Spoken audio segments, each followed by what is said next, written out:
What is up, ladies and gentlemen? Welcome to Chosen Live number 22. 22? Didn't feel like so long ago I started number 1.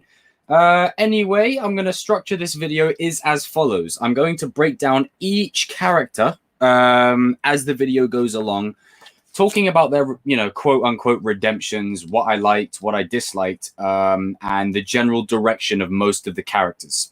But I'm also going to start out this video with an important message. But before I do that, let's get to the chat room here. Let's get to the actual chat room. Let's see who we have in the chat. And yes, I know Chelsea lost the FA Cup.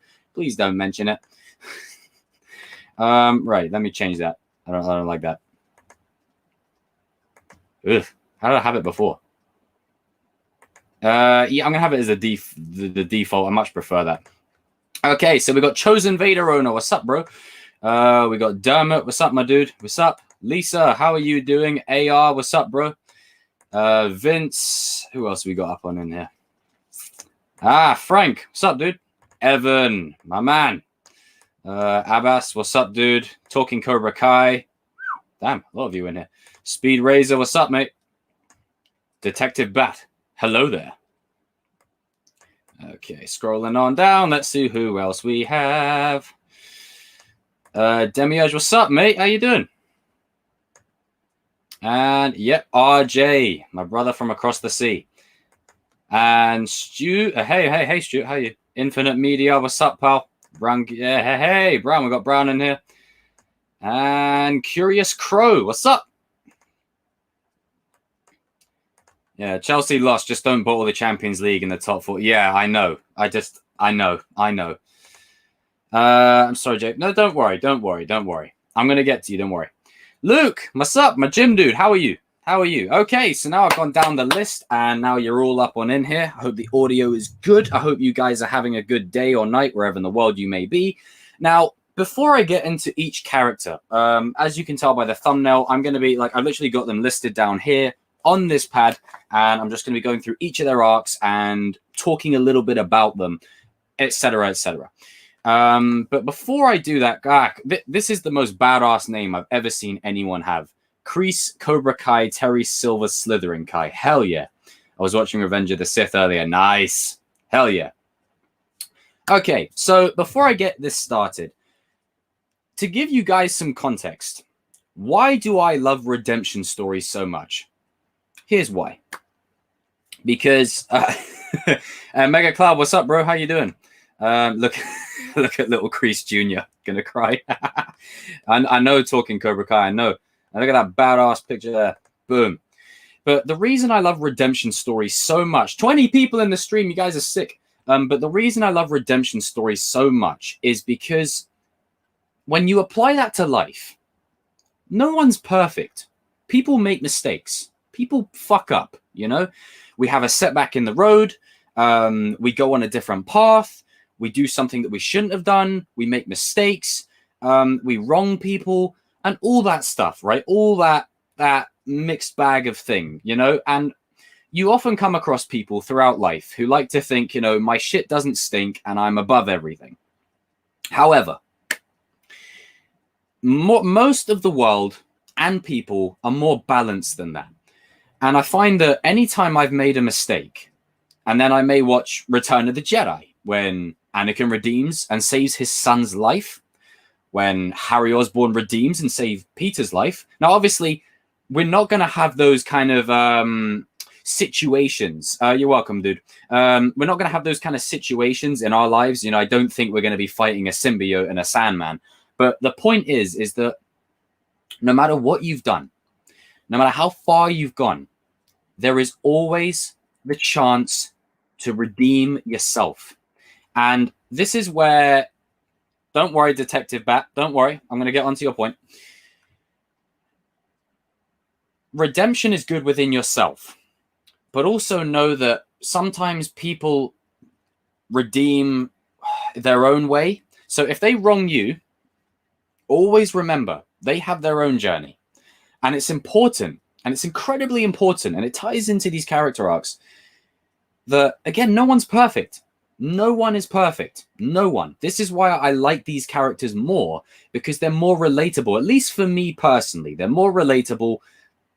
You know, they're more... It's not that the actions they take aren't bad. The actions they take are bad because of the story and the movie's sake and for entertainment purposes. But overall, it's a story that is old as time. No matter how far you've gone, you can always find your way back to the light. That's the point.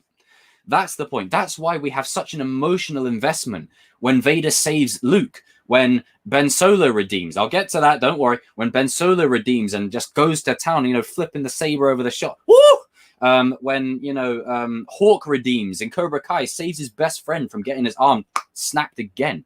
Hell yes. I love it. I love it. The only problem is sometimes it doesn't always feel earned. And I'm going to get into that. We're going to break down each of these characters. Every character in the thumbnail I'm going to be talking about. And I'm going to be talking about characters that should have got a redemption or characters that should have got more of a redemption. And there's a couple that are actually going to really get me riled up. So make sure you guys keep it civil in the chat here. You know, try and keep it civil. Okay. Remember, redemption. The theme of this stream is redemption. Okay. And I want everyone to leave this stream thinking, right, have I done something bad? Have I done something wrong to someone? How can I make that right? And if you haven't and someone's done it to you, just hope that they can find their way back to the light and just be, you know, be happy within yourself. Because again, not everything is us. Sometimes it's other people. Sometimes it's external, other people's energy coming near you and taking the good energy away from you and that kind of jazz, you know, all that kind of stuff. Let's see what everyone's saying in the chat. And then I'm going to get to my first character. Johnny Utah, what's up, pal? Robbie did nothing wrong. Kicking Miguel off the balcony was an accident. True. I will get to that. Ben Solo's redemption arc sucked. I'll get to that. Don't worry. I disagree with Tommy being the GOAT because Tommy is like that kid who hates. Yep. Okay. Right. So I feel like we're gonna get to. I don't think Kylo earned his redemption. He killed his dad and didn't seem to care.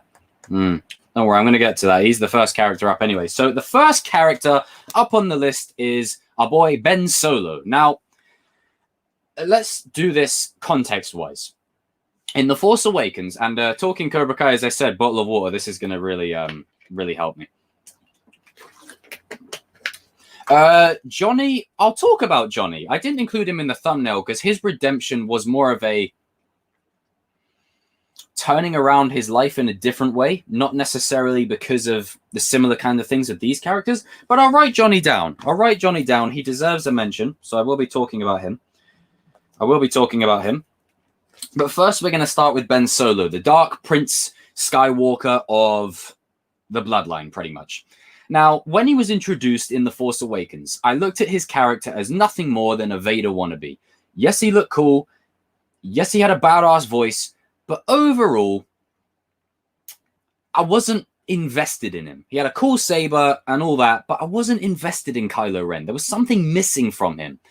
And as much as I rag on the sequel trilogy, one thing I love that Rian Johnson did, take that helmet off. Here's why.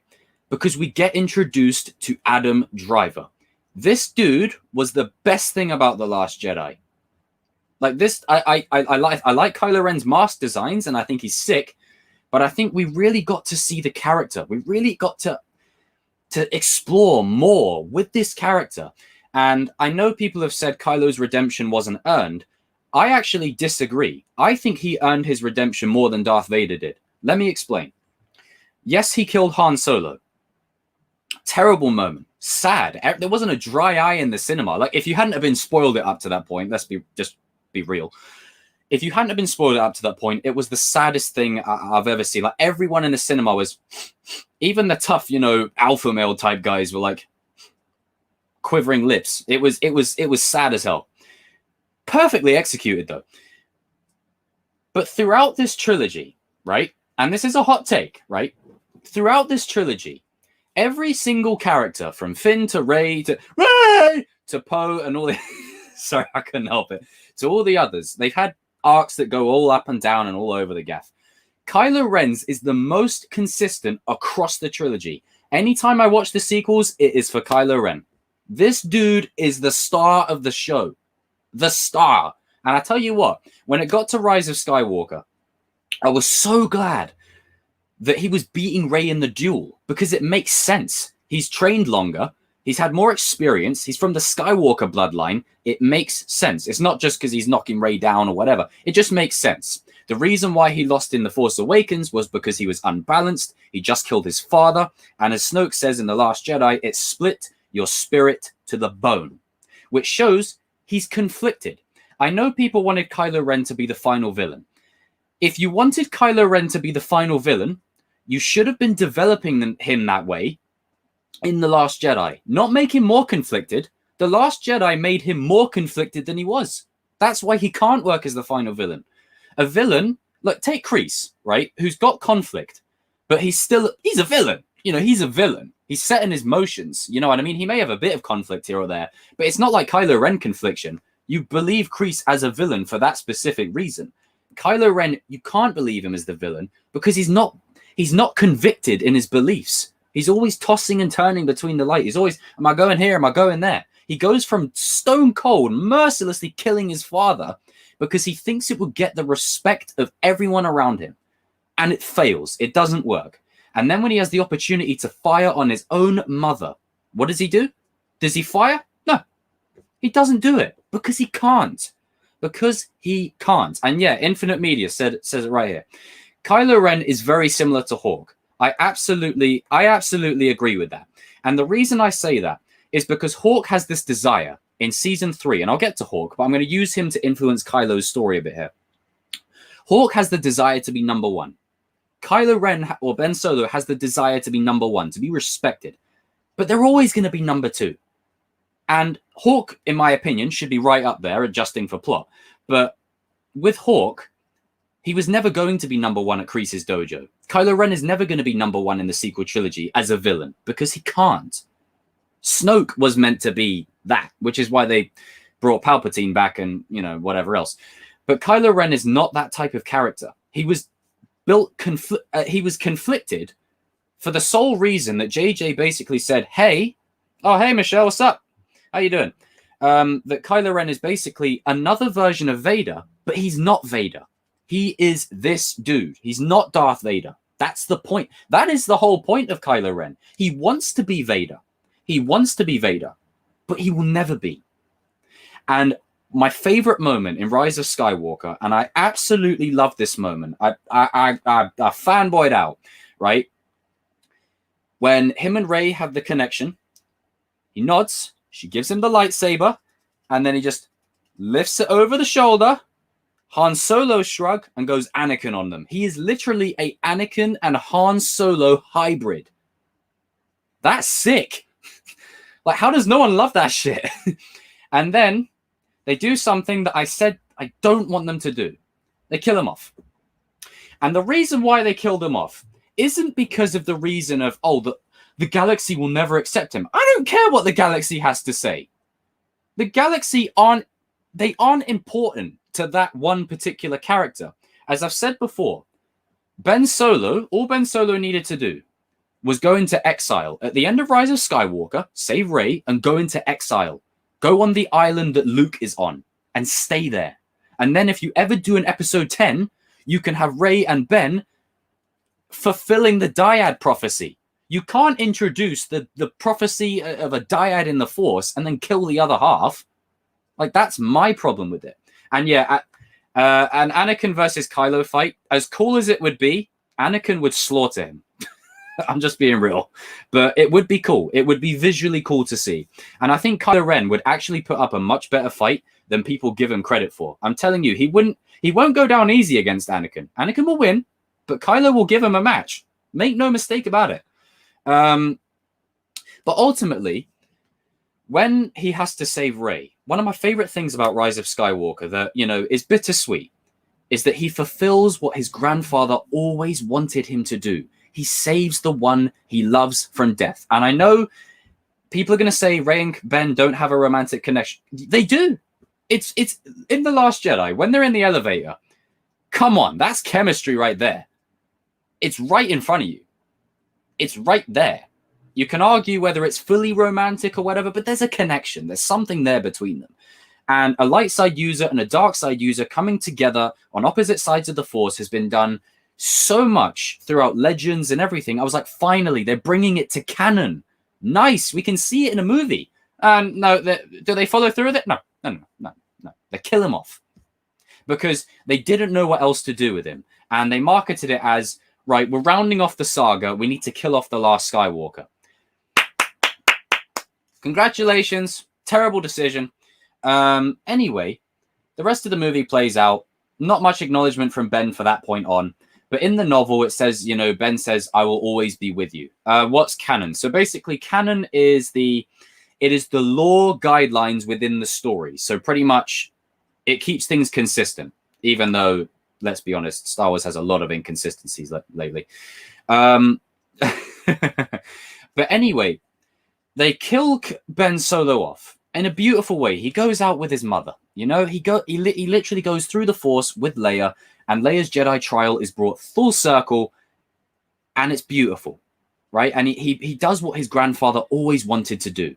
And it really brings that prequel theme into the sequels, right? It really brings that home. The only problem I have with it is that Ben Solo was so much cooler than Kylo was, at least to me. Like, it's like, Kylo Ren is awesome. He's brilliant. But Ben Solo, I felt we were just getting to know him. There was so much more. There was so much more he had to offer. And you could have kept his costume. You know, you could have kept all that stuff if you really wanted to, just for toy sales. But the minute he runs to Rey, I got Han Solo vibes, I got Anakin vibes, all in one. He is an Anakin and Han Solo hybrid. And I loved it. And I thought Adam Driver carried this trilogy on his back like no other. Like, they all did a good job. But ultimately, it's just a shame that they killed him. You know, it's like you were on the cusp. You were on the cusp of something. And yeah, exactly. Anakin would be proud of Ben. He would be absolutely proud. The fact that we didn't get Anakin talking to Ben, that's what annoys me the most. Is people said that it should have been Anakin that redeemed him instead of Han. I disagree. It needed to be Han. Here's why. Han was the one he killed. And we all care about Han Solo to a really... He's one of the most significant pop culture characters of all time. We needed Han Solo to say, hey, I forgive you, for us to forgive Ben. But then what you do is you have Anakin come in after that and then say, right, this is the plan. That's when you bring him in. Or you have Anakin talking to Luke, his own son. Where was Anakin? Where was Obi-Wan? Where were they? See, that's just another thing that I have with the sequels. Is just the inconsistencies and all that stuff. But like, I would really love Ben Solo to come back, but I feel like what they're going to do with him is maybe just have him through the Force or something like that, like a Qui-Gon voice, or maybe just an appearance in a future story. But it's such a shame because they were on the cusp of something so great. And I remember the line in The Force Awakens, that lightsaber, it belongs to me. What happens in Rise of Skywalker? He earns it. He earns it. That's sick. And did he not look more natural with Anakin's saber? Did he not look more natural? Like, just was I the only one that just felt that? Like, I like his Kylo Ren saber, and I love the scene when he launches it into the ocean because it's like he's throwing that identity away, you know? Rewatching Revenge of the Sith and slowly watching Anakin go to the dark side still gives me chills. Henceforth, you shall be known as Darth Vader. Oh, and the Imperial March plays in the background. Oh, chills. Ben Solo was easily the best part of the sequels. Absolute facts. Yeah, he earned the lightsaber by becoming the good guy. Exactly. RJ, I tell you, I am doing watch parties to that shit. And I tell you what, the duel between Anakin and Obi-Wan is going to be the duel between Ahsoka and Vader and Rebels. And I tell you what, I may shed a tear, man. Jesus Christ. Gonna get some shut eye, my dude. Have a good stream, y'all. All right, everyone say goodbye to Stuart in the chat. Raise a pint to my brother. See you later, Stuart. Take care, man. Mongoose. I think people are digging too deep into Hawk going bold. Yeah, I know what you mean. I know what you mean. But don't worry, Hawk's time will come. But to round off Ben Solo, I think Ben Solo's arc was done with incredible nuance and just one of my favorite things about the sequels. I loved Ben Solo. I think, and I didn't like Ben at first. I thought he was just a Vader knockoff. And that's my problem. He was literally a Vader knockoff, and he became his own thing. I loved it. His dad wasn't even the reason he turned to the dark side. Han's death was pointless. I know what you mean. I know what you mean. It felt like Han's death was done for nothing other than Harrison Ford wants out. Like, that's what it felt like. But I think the way Rise of Skywalker paid that scene off in one of my favorite scenes, because I tell you what, man, I got choked up. I got choked up in the cinema, man. I swear to you, I got choked up. When Ben's standing there on the Death Star wreckage and all you hear is, "Hey, kid." I was like, oh, nah. Nah. And you just see Han standing there. And then, he puts his hand on Ben's face and he's like, "We miss you." I was like, oh, man, you're trying to make me cry out here, man. Damn. And then it's so beautiful because the soundtrack's not playing yet. You just hear the oceans, the oceans and the waves of the Death Star wreckage. And where was Darth Vader redeemed? The second Death Star. Where was Ben Solo redeemed? The second Death Star. Where did Anakin become Darth Vader? The fires of Mustafar. Where did Ben Solo return to the light? The waters of the Death Star. Bars. Someone write that down. Someone clip that as a little montage. That's sick. And there's no soundtrack playing, and they just let the score just sit in the offset, and the performances shine through of Harrison and Adam. And I think them two just love working together again and just paying off that scene in a much more meaningful way than just, oh, Han Solo's dead now. They pay it off in such a great way that Ben's tearing up, right? And I don't know how people don't like this. Ben's tearing up because he wants to say, "Dad, I love you. I love you, Dad." And all Han Solo says is, "I know." Ow! Just telling you, man, great stuff. Fucking chills, man. I loved it. I love that scene. And then the score kicks in at the right moment, and then it was beautiful. Absolutely beautiful. I loved it. I loved it. And then Ben throws the saber, turns around, no one's standing there, and he just has a moment of reflection. The same way I say with Robbie. When someone talks to Robbie and the camera just pans on him, when Robbie's just standing in the corner, just thinking, that's what I'm talking about. And I'm not going to lie to you. When Ben was running to Ray on Exegol there, man, I had chills. I had literal chills.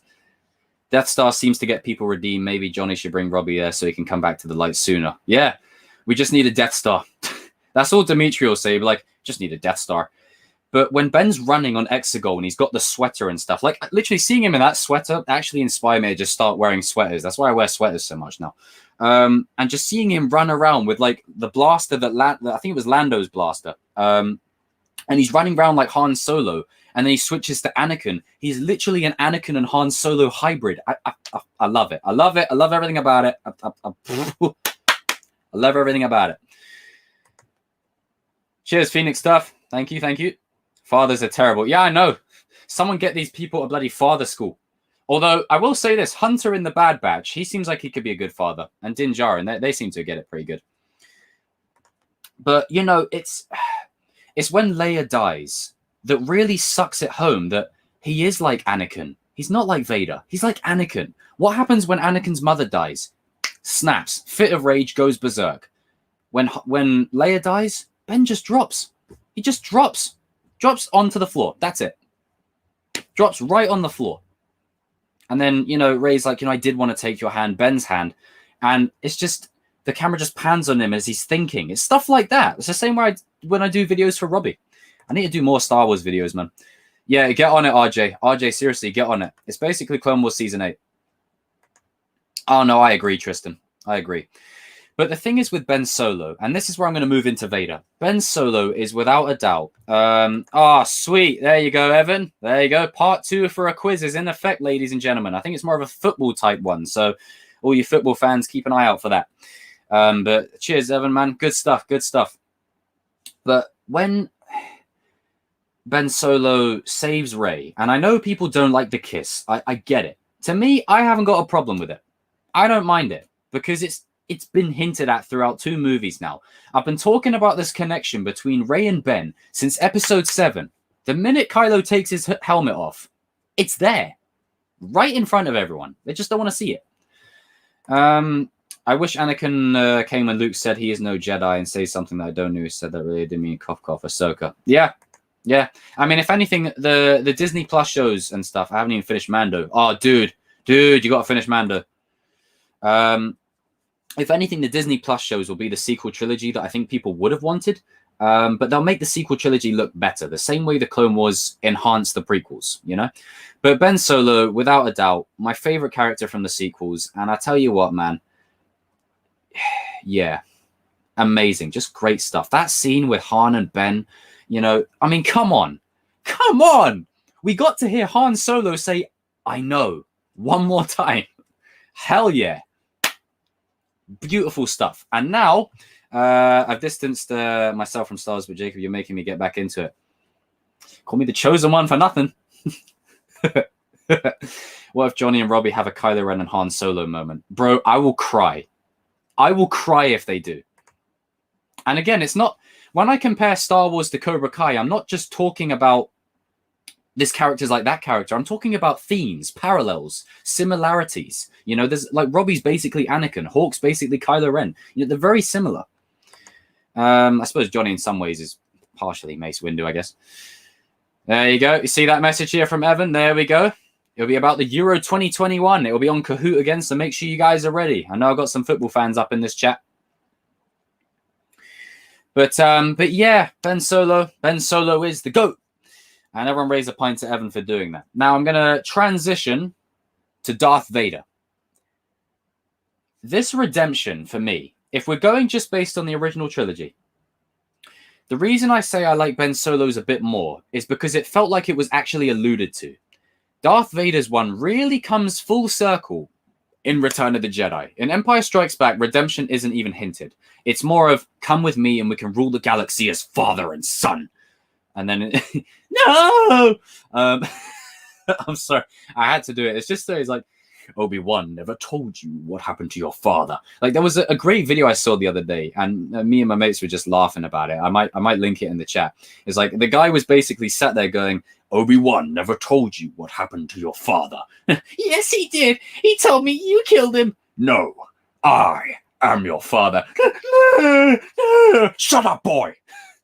But Vader's moment, right? And this is the one thing I didn't like in the Blu-ray changes, is when he lifts up the Emperor and it goes, no. It's like, no to that. The fact that Vader doesn't say anything, looks at Luke on the floor, his son getting electrocuted to crap, and he's like, you know what? Come here. Launch. It's the same way in Mandalorian. You remember in Mandalorian when Din Djarin basically gives Grogu to the Bounty Guild or whatever, to the Stormtrooper Guild. He gives it to the guild. And he's in the ship, and he doesn't say anything, but he's got the little toy that Baby Yoda used to have. And he's just thinking. It's a moment like that that's so powerful. It's literally so powerful. And I just loved that. One of my favorite soundtracks in the whole of Star Wars is when Luke... I'm glad you guys liked it. It's yeah, Luke is a big whiner. Yeah, facts. But when, you know, Luke takes Vader's helmet off and that music's playing, dun, dun, dun, dun. Oh, and you see Vader just as Anakin again. He's Anakin, you know, and obviously based, you know, now we know what we know with the prequels and the Clone Wars and everything. Vader has done unspeakable stuff. People that say Ben Solo couldn't have lived, Vader's done worse. Much worse. Like, I mean, Jesus. But that moment, someone timed me out. Oh dear. No, there's 2 chosen Vader owners to help. There's just such a powerful scene. Such a powerful scene when Palpatine's just, you know, zapping Luke. And I think the moment that does it, right, the moment that actually shifts Vader to Anakin is not necessarily when Luke's getting electrocuted. It's after Luke, when Vader's like, you know, perhaps she will. It just lets loose on him, goes berserk.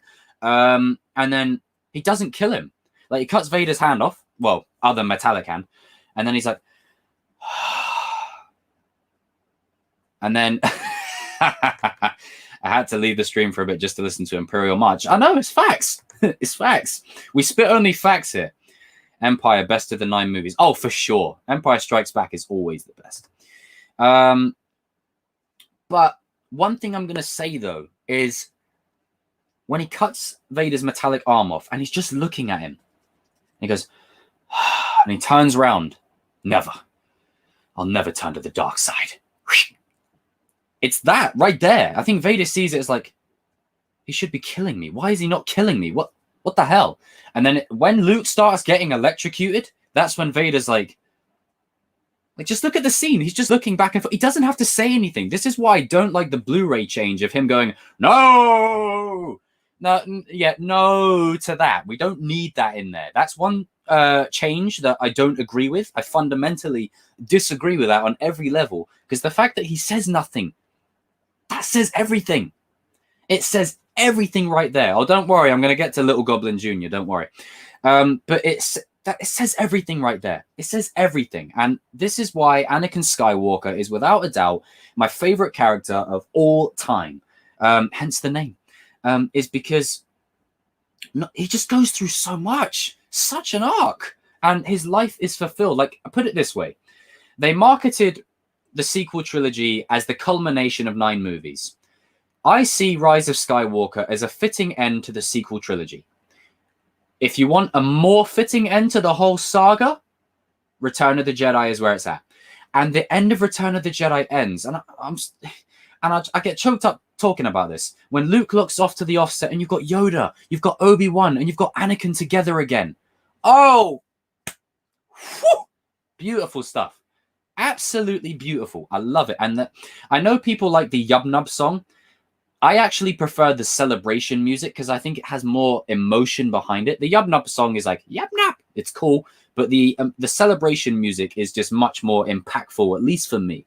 And now knowing what we know about Anakin is you've got Ahsoka in the mix. You've got his mother, Padme, his son, his daughter, his bloody grandson now as well, It's just one of my favorite arcs in the whole of cinema. And man, as soon as they announced that Hayden was in the, how they've said Hayden's in the Kenobi show. This is what they were gonna do. You listening? You know how Kathy was on stage and she brought out Ewan McGregor for the Kenobi show, and the crowd went insane. They were gonna do something like that. They'd be like, well, Ewan, your show's coming up, but always 2 there are. And Hayden would have walked out. Can you imagine the reception he would have gotten? Woo! But anyway, to round off with Vader and Ben, I love that their arcs parallel each other. Again, I don't like that Ben Solo dies, but I love the symbolism. I love the meaning. I love the emotion behind it. I love the weight, the significance behind it. It's powerful. It's powerful shit in there. And just, Darth Vader coming through for his son, man. I mean, come on. Come on. That's it. Ah, the Raimi films. Look at little Anakin Jr. Gonna cry. I was speaking to my mates and we were talking about Netflix, and I said something related to Karate Kid, and he said, "What is Karate Kid?" I was pissed off, not gonna lie. Yeah, I feel you. Hey, Evan, take a football and kick it at him, will you? I feel bad for Hayden. He got crazy amounts of hate because of how Anakin acted in the prequels. Yeah, and a lot of people have criticized the way Anakin talks like this. That was done on purpose. That was a deliberate choice because they wanted it to sound resemblant of Vader's voice, but in a more monotone way. But I think Attack of the Clones was a very iffy performance, if you know what I mean. Just speaking about it as an aspiring actor, it was a very iffy performance. Revenge of the Sith, however, this dude was on another level. I don't understand how the fandom has said he'd done a terrible job. Look at the scene in Mustafar when Padme goes to see him, right? And, come with me, help me raise our child and all that. And he's like, don't you see? We don't have to run away anymore. I have brought peace to the Republic. I am more powerful than the Chancellor. I can overthrow him. And together you and I can rule the galaxy. Make things the way we want them to be. Like, fuck. It's perfect. It was perfect. And the facial expression. One of my favorite scenes, right, in all of Star Wars is when Mace Windu assembles the bad boys to basically go and take the Chancellor, right? They assemble the crew. And here's what happens. Anakin sat down in the council chamber, right? If you don't remember the scene, just Google it. Padme, Anakin, I think it's immolation scene. No, not immolation scene. Padme and Anakin have a moment or something. Anakin sat there in the chamber and he's conflicted. He's thinking, you know, and you hear Palpatine going, "You do know, don't you, that, you know, if the Jedi kill me, any chance of saving her will be lost."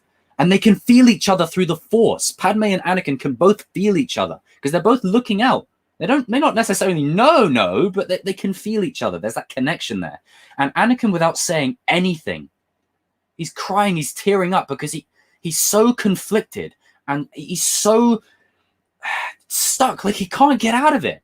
He's damned if he does and damned if he doesn't. And the great thing about it is he could have avoided it, but he created the thing that, you know, he basically created what he dreaded, pretty much. That was the main point of it.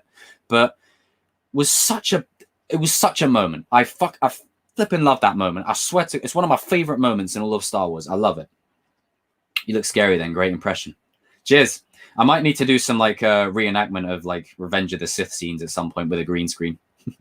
Revenge of the Sith might actually be my favorite movie. Yeah, hell yeah, that's it. Like Empire Strikes Back is the best, but Revenge of the Sith is my favorite. Exactly. He was supposed to be cringe. Like, you guys have to take into consideration, right? You really have to take into consideration the fact that Anakin has been with the Jedi who don't teach love, they don't teach compassion, right? For damn near 10 years. So obviously when he sees Padme after, you know, his childhood love, after 10 years, he's going to be awkward. He's going to be, you know, and I'm just going to be real with you. This is what, you know, how you always get that thing of where people think they're like Han Solo. Well, I mean, I'm like Han Solo, let's be real. But when, but when people think that, when people are talking to people they're attracted to, they think they're like Han Solo. You're actually more like Anakin. You're more cringe, but you just don't think you are. You don't see it, you know? I'm just throwing that out there. And I know a lot of people that like to think, you know, hey, I'm good just because I'm like Han Solo. No. You're probably more like Anakin. Johnny and Robbie need an Obi-Wan versus Vader and New Hope. Yes. I think Matt Lanter fits better as Anakin during his aggressive pre-Vader moments. I agree. I think Matt Lanter did a fantastic job adding layers and nuances to the character. And there's one episode in the Clone Wars where the slave group that sold him and his mum, the Zygerian ones, he grabs the thing, he's like, "Zygerian scum." I was like, whoo, powerful. They do not teach compassion, not attachment. They teach compassion, but not attachment. Chosen, you have the ideal villain voice. You can do all the Star Wars and Cobra Kai villains as far as I'm concerned. I'm going to have to do that more often, Frank. I'm going to have to do that more often. Evan says, got to shoot Chosen, need some sleep before school. See you guys. Okay, well, have a good time at school, yeah? Seize the day, bro. Seize the day. Everyone raise a pint to Evan in the chat. He's working on a second quiz. It'll be more football-based, so make sure you guys keep an eye out for that. MMA King says, "Sup, King? Star Wars 1 to 3 needs more respect." Yes. And I think in recent years, like I think up until before The Force Awakens, you'd be hard-pressed to find anyone who actually gave the prequels the respect they deserve. But now after the sequels, finally starting to get the respect they deserve. And I couldn't be happier. I mean, literally, man, I remember around Revenge of the Sith, man, the hype was off the chain. Fuck it. I'm going to do the line. I don't like sand. It's coarse, rough, and irritating. It gets everywhere. Yeah, hopefully. I hope the new trilogy is amazing. And this is the thing with the sequel trilogy, guys. The sequel trilogy can be used as an indication of what works and what doesn't. They'd be stupid to repeat the same mistakes. I'm going to watch the scene in Revenge of the Sith in the council chamber. Be back in 5 minutes. Okay, check it out, man. I'm telling you, it's literally my favorite scene. See you later, Evan. You take care, bro. But literally, it's my favorite scene. And Anakin's redemption story is literally just cream of the crop. Absolute cream of the crop.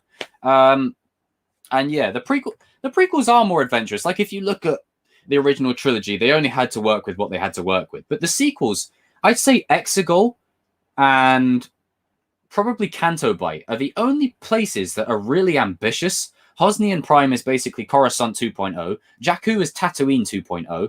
Ajan Kloss is basically Endor 2.0. Pasana is Jakku 2.0. You know, it's like there's not much variety in there. You know, at least the original trilogy has Bespin. You know, you've got like the Death Star, multiple locations, all that kind of stuff. I'm going to get on to Harry Osborn in a second, guys. So, oh, actually, wait, no, he's a bit further down the list. Actually, we're getting on to Hawk now. Okay, Cobra Kai fans, I've given you my Star Wars, you know, stuff. So now we're going to tie it into Hawk. Here's the thing with Hawk's redemption. Let me take a quick sip of water. That's what happens when you're talking a lot.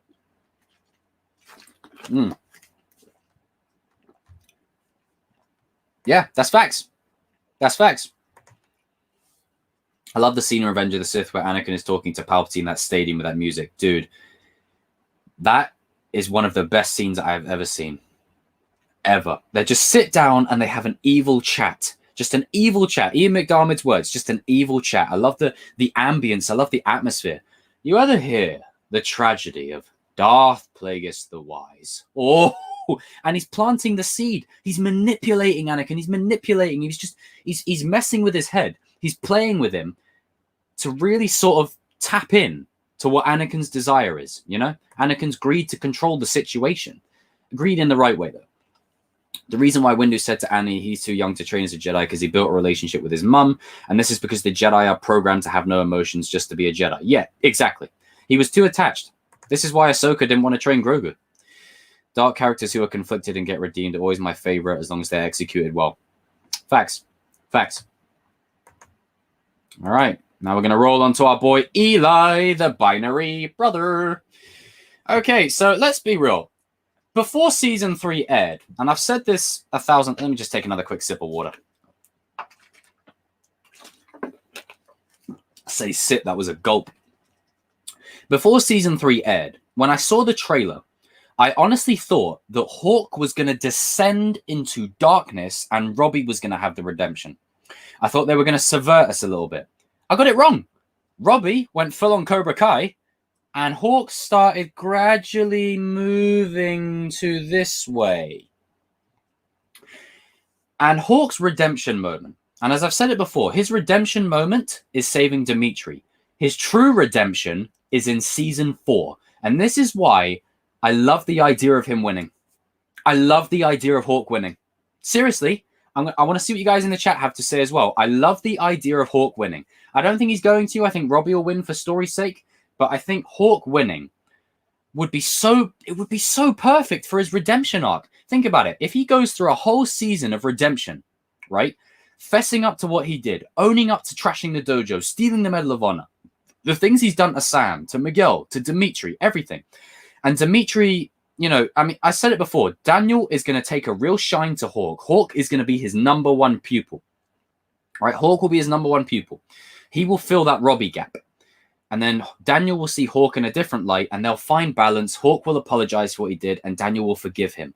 And I tell you what, Hawk is an offensive fighter. You give that guy defense, I won't want to mess with him. He's up there. He's already up there without the defense against Robbie and Miguel. You give him defense, I'm telling you, he's right up there. I think Christian says, I think Robbie's arc will be one of the most interesting because there's so many ways you could do his arc. Oh, don't worry. We'll get to Robbie. The Anakin of the show. It will be yeah, Hawk winning will give him exactly. The reason why Hawk's redemption works is because you don't know if he's going to go more dark or go back to the light side. That's why season 3 is good. Exactly. It keeps you on your toes. And when he redeems, it's so good. Oh, it's so good. It's so good when Hawk redeems. I think everyone lost it. I mean, if you've seen the reaction channel Just Us, they reacted to it. They were like, yeah, losing their shit. Everyone went absolutely nuts. And there was another reaction channel I saw that when Dimitri and Hawk did this, they were like, fuck yeah. Hawk needs to save someone that Robbie is. Yeah, he will. Dermot says, I watched it, Angie. That's powerful. Yep. The devil manipulating the Messiah. Facts. I thought about it, and I think Hawk will win. Robbie and Miguel seem too obvious. This is what I mean. Like, there are so many directions that this show could go. I would honestly love if Hawk wins. I would love it. Think about it. If Hawk wins as Eli, how perfect would that be? After everything he's done. This whole season, right, coming up, is Hawk's real redemption. Him saving Dimitri was just the start of it. That was and this is why I've said 1,000 times, Just because a character is redeemed, you don't need to kill him off. Take notes, Disney. Killing off my boy Ben Solo like that.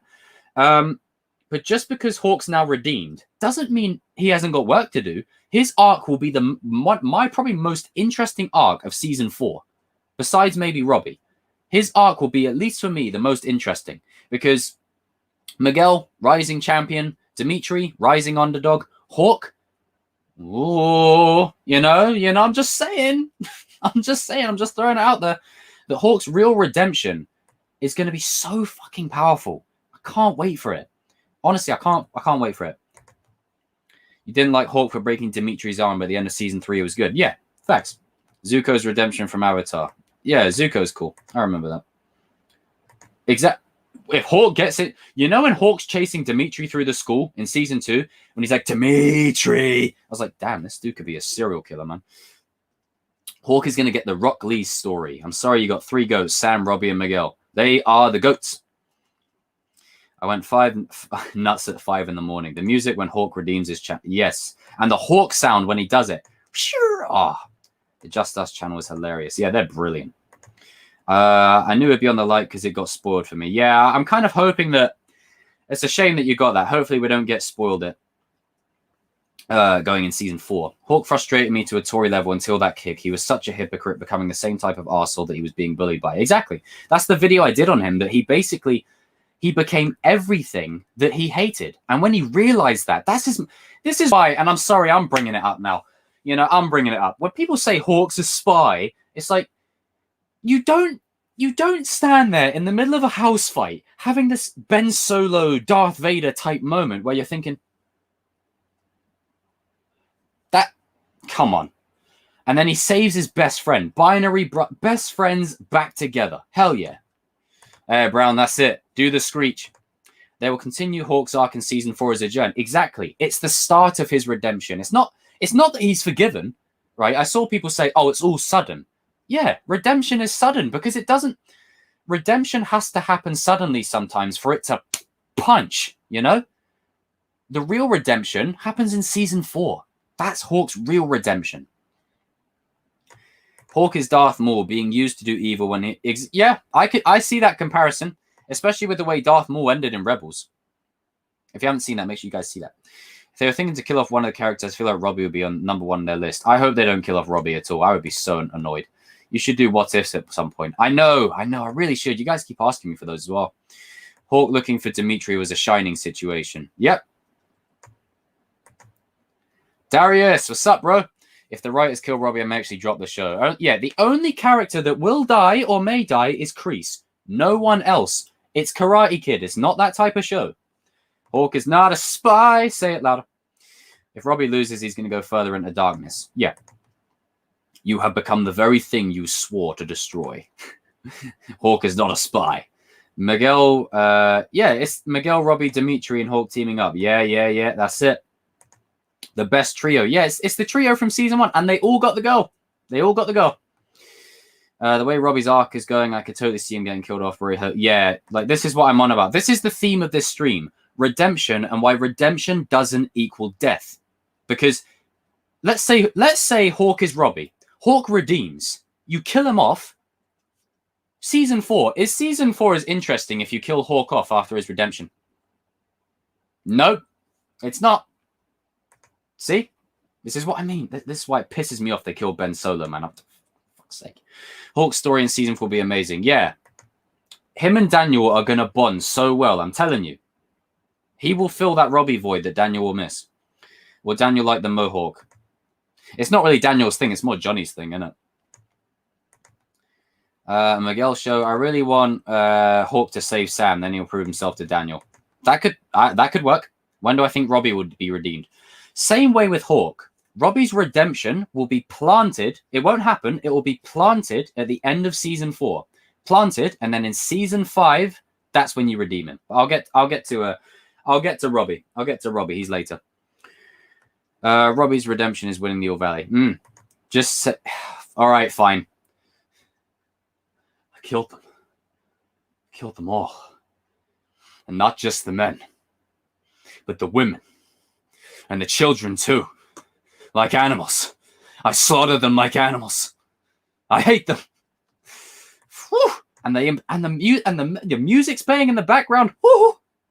It's kind of weird how Padme comforts him and not running the fuck away. You think that Okinawa book Daniel found on Robbie's bed means something? I got a video on that. That will probably come tomorrow. Creases, he will live forever. Yeah. Stranger Things. Whoa, the chat's jumping. Stranger Things killed off a character who had a redemption arc. Yeah, I don't like it because it's predictable. Oh, a character redeems. Oh, let's kill him off. It's lazy. It's lazy writing. I don't want to hear none of it. It's lazy. It's like we can't think of anything to do. Let's just kill him off. I think Robbie's going to go to full darkness. Maybe. Robbie getting killed off. Yeah, like the show needs to have a happy ending, you know? Yeah, Sam and Hawk are definitely not getting along. I hate them. Oscar worthy. Hell yeah. Like, yeah, that's like she comforts him. It's like this dude literally just said he slaughtered an entire village and you comfort him. Go, get out of there. Miguel will be sidelined ever since season 1. Miguel has been kind. No, here's why you feel like that. In season 1, the focus was more on Johnny and Miguel. And Robbie and Daniel secondary and everyone else kind of tertiary. But we have so many characters in the show now. That's why it feels like it. But Miguel's still the man. Miguel is still the GOAT. If I was Padme, I'd run away. Yeah, me too. I'd be out. I'd get the fuck out of Dodge. Robbie leaves the Cobra Kai dojo at the end of season 4 and then fight. Yeah, it will happen in season 5. That's his real redemption. Yeah, like Miguel and Robbie aren't going to be best friends, but Miguel and Robbie are going to have like a Goku and Vegeta type thing, you know? You just got your Eagle Fang shirt. Nice. I can't lie to you guys. Eagle Fang karate is growing on me. Daniel, yeah, Miguel could win the All Valley twice, but it's tough to say. When Robbie goes dark, I'm going to cheer. Yeah, I know what you mean. But like, I feel like, oh, what's this? Cobra Kai is nominated for Best TV Show and House Fight is nominated for Best Fight and MTV Awards. Fuck yeah. Hell yeah. Exactly. Cobra Kai is Johnny and Miguel's show, but you still have the other characters. But I want to round off with Hawk by saying that Hawk's real redemption is in season 4. And how much more interesting is season 4 with Hawk being alive? Because what do you do with him? He has to face up. This is why I don't like them killing redemption characters. They have to face up to what they've done. It's so much more interesting than just killing them off. Face up to the shit you've done. So much more interesting story. Oh, no, I agree, damn it. Yeah, Anakin's story is one of the saddest ever told. Yeah, of course. Cobra Kai's perspective will still be more of the main. Go on, Tanner. Get it, bro. But yeah, like Hawk is, you know, his redemption. Some say it was rushed. But that's the thing. Redemption. Hey, Mustang Midnight, what's up? Robbie's redemption. Robbie's. Brain fart. Hawk's redemption. It may have come out of nowhere, but that's the point. Redemption isn't. It's not like a character says, oh, I'm going to redeem now. No. They have an internal moment of conflict. Like in. Man, the minute Hawk starts to internalize his feelings, I think the best way to sum it up, just us Cobra Kai reaction. Watch their reaction to the minute Hawk starts to conflict internally before he saves Dimitri. And then he's like, it's like, you know, let's fucking go, Hawk. You know, I'm telling you, that summed it up perfectly. That summed it up perfectly. Hawk, perfect. And that leads me into, shit, I lost my pen now. That leads me into CHOZEN. Not me. CHOZEN as in Daniel-san. There for a long time, right? And let me take a swig of water. For a long time, exactly, Brown. You saw his process in his face expressions. It's all in the face. CHOZEN was rumored, well, not rumored. I think there was a tie-in or something. Correct me if I'm wrong, but there was a tie-in that basically said that, and I got my nice Anakin hair, that he committed suicide after the events of Karate Kid 2. And I'm so glad the show addressed that, because CHOZEN said, I wanted to die. And my uncle found me and gave me a chance to prove myself. And look at him now. Look at him now. Master of his domain. You know, you ever see Seinfeld? You know, the dude's ripped. He's hench, but he's wearing like this tight little tropical shirt. And he just absolutely enjoys just toying with Daniel. Like he's pretending like he's still that old CHOZEN. When in reality, he's actually you know, the new Chosen. And he's like, I have waited a long time for this. Yeah. Honk. You should have seen your face. Oh. Like, I was crying. It was brilliant. Brilliantly done. I loved it. Yeah, there was, I think it was a rumor, something I read a long time ago, that it was maybe a tie-in book or something like that, that Chozen might have actually committed suicide after the events because he felt such shame for everything he did. Exactly. It takes ages to bloody get it like this, you know.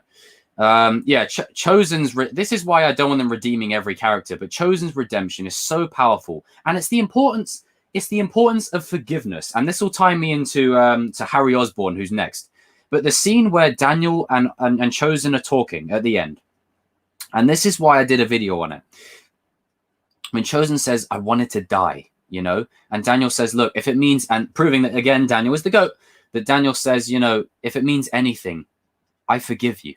And Chozen says it means a great deal. You know, it's powerful, powerful stuff, And you don't kill him, and he comes back and he redefines Miyagi-Do. He makes Miyagi-Do bad. I tell you what, Kreese and Silver like to go around saying, "Oh, Miyagi-Do, it's all defense." Ugh. Take Chozen, right? Have Chozen come to America.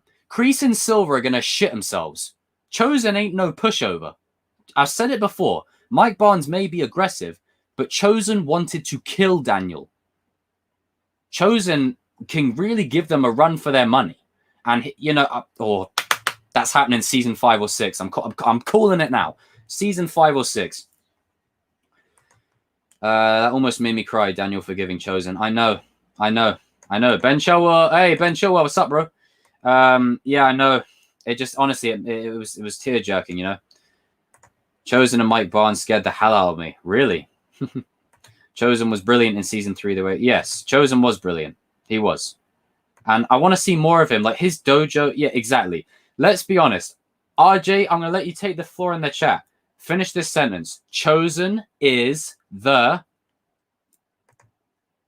I'm telling you, Chozen's the guy, man. He's the dude. And I just love that they addressed the fact that, you know, he felt shame after the events of everything that had happened, and he spent his entire life trying to make up for everything he did wrong. This is redemption done right. He spent his whole life trying to make up for everything he's done wrong. And the dojo that he has, this is why I want a Chozen spin-off. The dojo with Robbie as his pupil. See? Told you. This is why I really love the fact that he has his own dojo and he's passing on the Miyagi techniques, and he's using the Miyagi-Do techniques to better himself. And he uses the Miyagi-Do techniques of like offense, defense to give to Daniel, that Daniel uses against Kreese to knock him on his ass in the finale.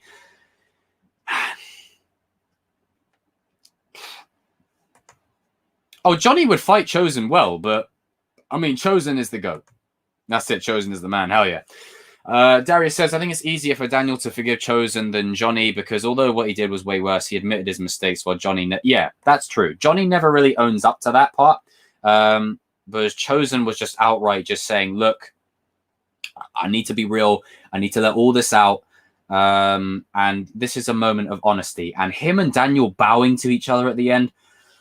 Oh. I'll tell you what, if you told anyone who saw the Karate Kid 2 movie come out in cinemas when it first came out, you'd be saying 30 years from now, these two at the end of a spin-off series are going to be bowing to each other as a form of respect.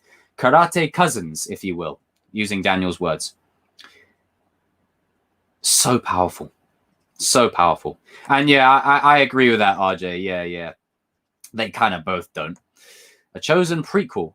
I wouldn't mind it, but I feel like we know enough. You know, I don't really like to go the route of prequels. I want to go forward, you know? If you're going to go prequel, use it like flashbacks to enhance the current story. It's up to them, though. Forgiveness is going to be a key theme. Chozen, Daniel, Bobby, and maybe Carmen could all speak to it. It's me. Exactly. It's powerful. Exactly. Chozen. This is why I did the video, right? And I'm the first person who said it. Robbie and Chozen is the end game. Because it just makes it, to me, it just makes sense. It just makes sense. Yeah, he did a great job, an amazing job. FIFA card made by me. Well, I mean, after that FA Cup result, I'm kind of avoiding a lot of football discussion, but it's sick nonetheless. But yeah, I just love the way they brought him back. I love his redemption, and I really hope we haven't seen the last of him. Like, I know if he wasn't to come back, right, he got a great send-off. A great send-off. If he wasn't to come back, then okay. Just hit the hour mark. If he wasn't to come back, then fine. But I feel like we can do more. Chosen comes to America. Come on. Man, Chosen would kick Kreese and Silver's ass. Whew. But tying into the theme of forgiveness, I'm going to move forward from Chosen onto Harry Osborn from Spider-Man 3. Now, Spider-Man 3, let's start out with the yeah, all that. Harry Osborn. Now, I personally wouldn't have killed him. Seriously, I personally wouldn't have killed him off. However, big however, the moment... Let me take a bit of water. My throat's... RJ has a lot to say about this. Oh, I agree, Infinite Media. I agree. Exactly. Look, a little Goblin Jr. Gonna cry. Let's get the elephant in the room out the way. After Harry damn near has a fight to the death, right? Yeah, he had the... Yeah, I know. Harry Osborn had a weird haircut in that show. It was very weird. Like, yeah, I know what you mean. Yeah. If you haven't seen his haircut in that show, the 90s haircut, watch that one. I'm going to put some dirt in your eye. Unpopular opinion, Harry was the best part of the Raimi trilogy. RJ, I swear me and you speak the same language. Bro, I fucking love you, man. Jesus Christ. You see, yes, hell yeah. And the reason that is let's just get the elephant in the room out of the way. After a fight to the death on multiple occasions, Bernard, the butler, randomly just comes up to him and says, the night your father died, you know, something, I cleaned his wound. The blade that pierced his body came from his glider. It's like, what the fuck are you telling me this now? Why are you telling me this? I could have done with this information like 20 hours ago. What? And the great thing about Bernard and Harry, when they have the conversation, you know, I loved your father like I have loved you, Harry. It reminds me of Han and Ben in Rise of Skywalker. It's that moment of where the older character is saying to the younger character, look, your friends need you. Powerful stuff. But why the hell did he just tell him literally? It's like, you've all seen that how it should have ended thing where it's like, oh, you are so fired. Oh, Harry and Sandman was brilliant. Yeah, I like the amnesia thing in a way, but it could have been done better. You were an embarrassment to him. Yep. Imagine a scene like that plays out. Oh, yeah, Robbie's going to let it all out. He's going to let it all out. Spider-Man 3 is overhated, but it is a fun movie. It is a fun movie. It's a fun ride. Doc Ock was the GOAT. Yeah, I know. Even in the cinema, right? And you guys have got to think. When this movie released, it was 2007.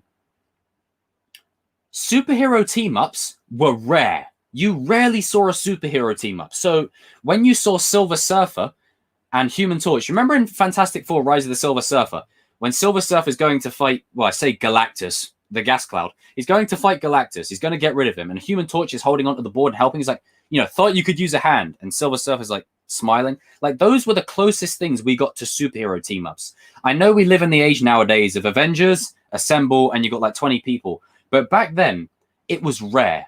It was rare. And the minute that Harry saves Peter while he's getting beat down by Sandman, whoo! Loved it. Loved it. And the music's building, goes in, stops, grenade, like the pumpkin bomb, and all of a sudden, perfect. There's a lot about Spider-Man 3 that's just like, you know, Johnny Storm's like, yeah, he looked at the cloud and he's like, oh my god, but inside he's thinking, oh hell no, you're on your own, bye-bye. But it's the way the music dropped. And then Harry just comes out of nowhere. Like the big light pans around. Mary Jane looks up. Peter looks up. Harry comes flying out of nowhere, boots the crap out of Venom, right? And then he does this. That was the Binary Brothers moment before the Binary Brothers. And then he helps him up and, he's like, I'm glad you came. And it's like, just in the nick of time, a couple of seconds ago wouldn't have been so bad either. What are you going to do? They're back to themselves and they team up and it's glorious. And I love it. I love it. I love it. I love it.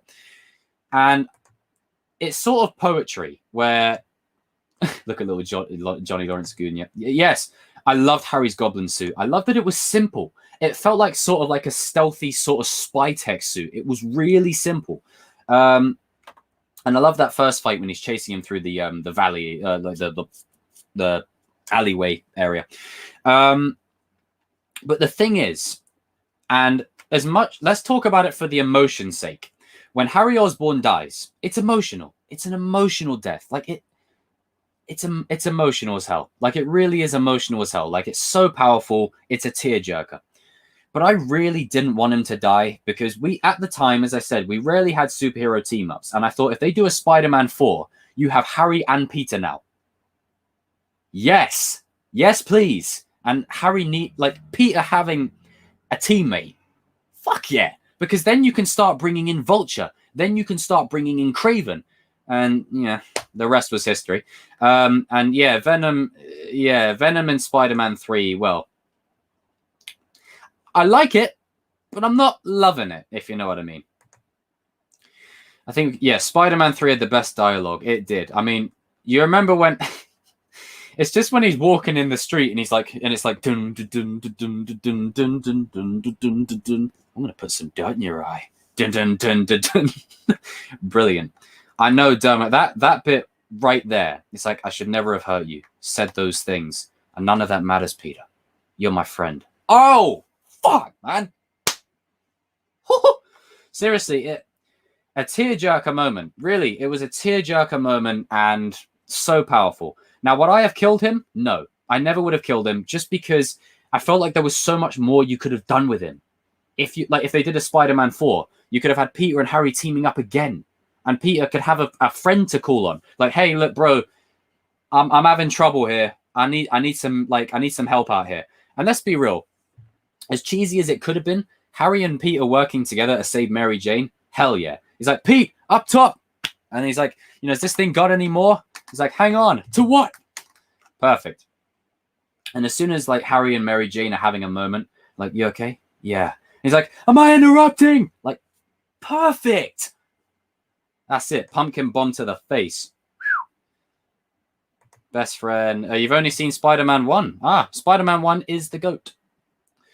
Exactly. It's just, oh man, it's such a beautiful moment, so powerful. And I went to see that in the cinema with my granddad, and I think even he might have been getting choked up, if I'm being honest. That such a sad moment, man. But I tell you what, the moment that did it. Exactly. He's like, am I interrupting? And oh my god, I need to mention this character right here. 1 second. I'm going to get right onto it. The moment that actually is more tearjerker than You're My Friend is the fact when Harry tries to save Peter from Venom. And then Venom takes the glider. He's about to stab it through Peter. And then Harry, without any hesitation, jumps straight in the way of it.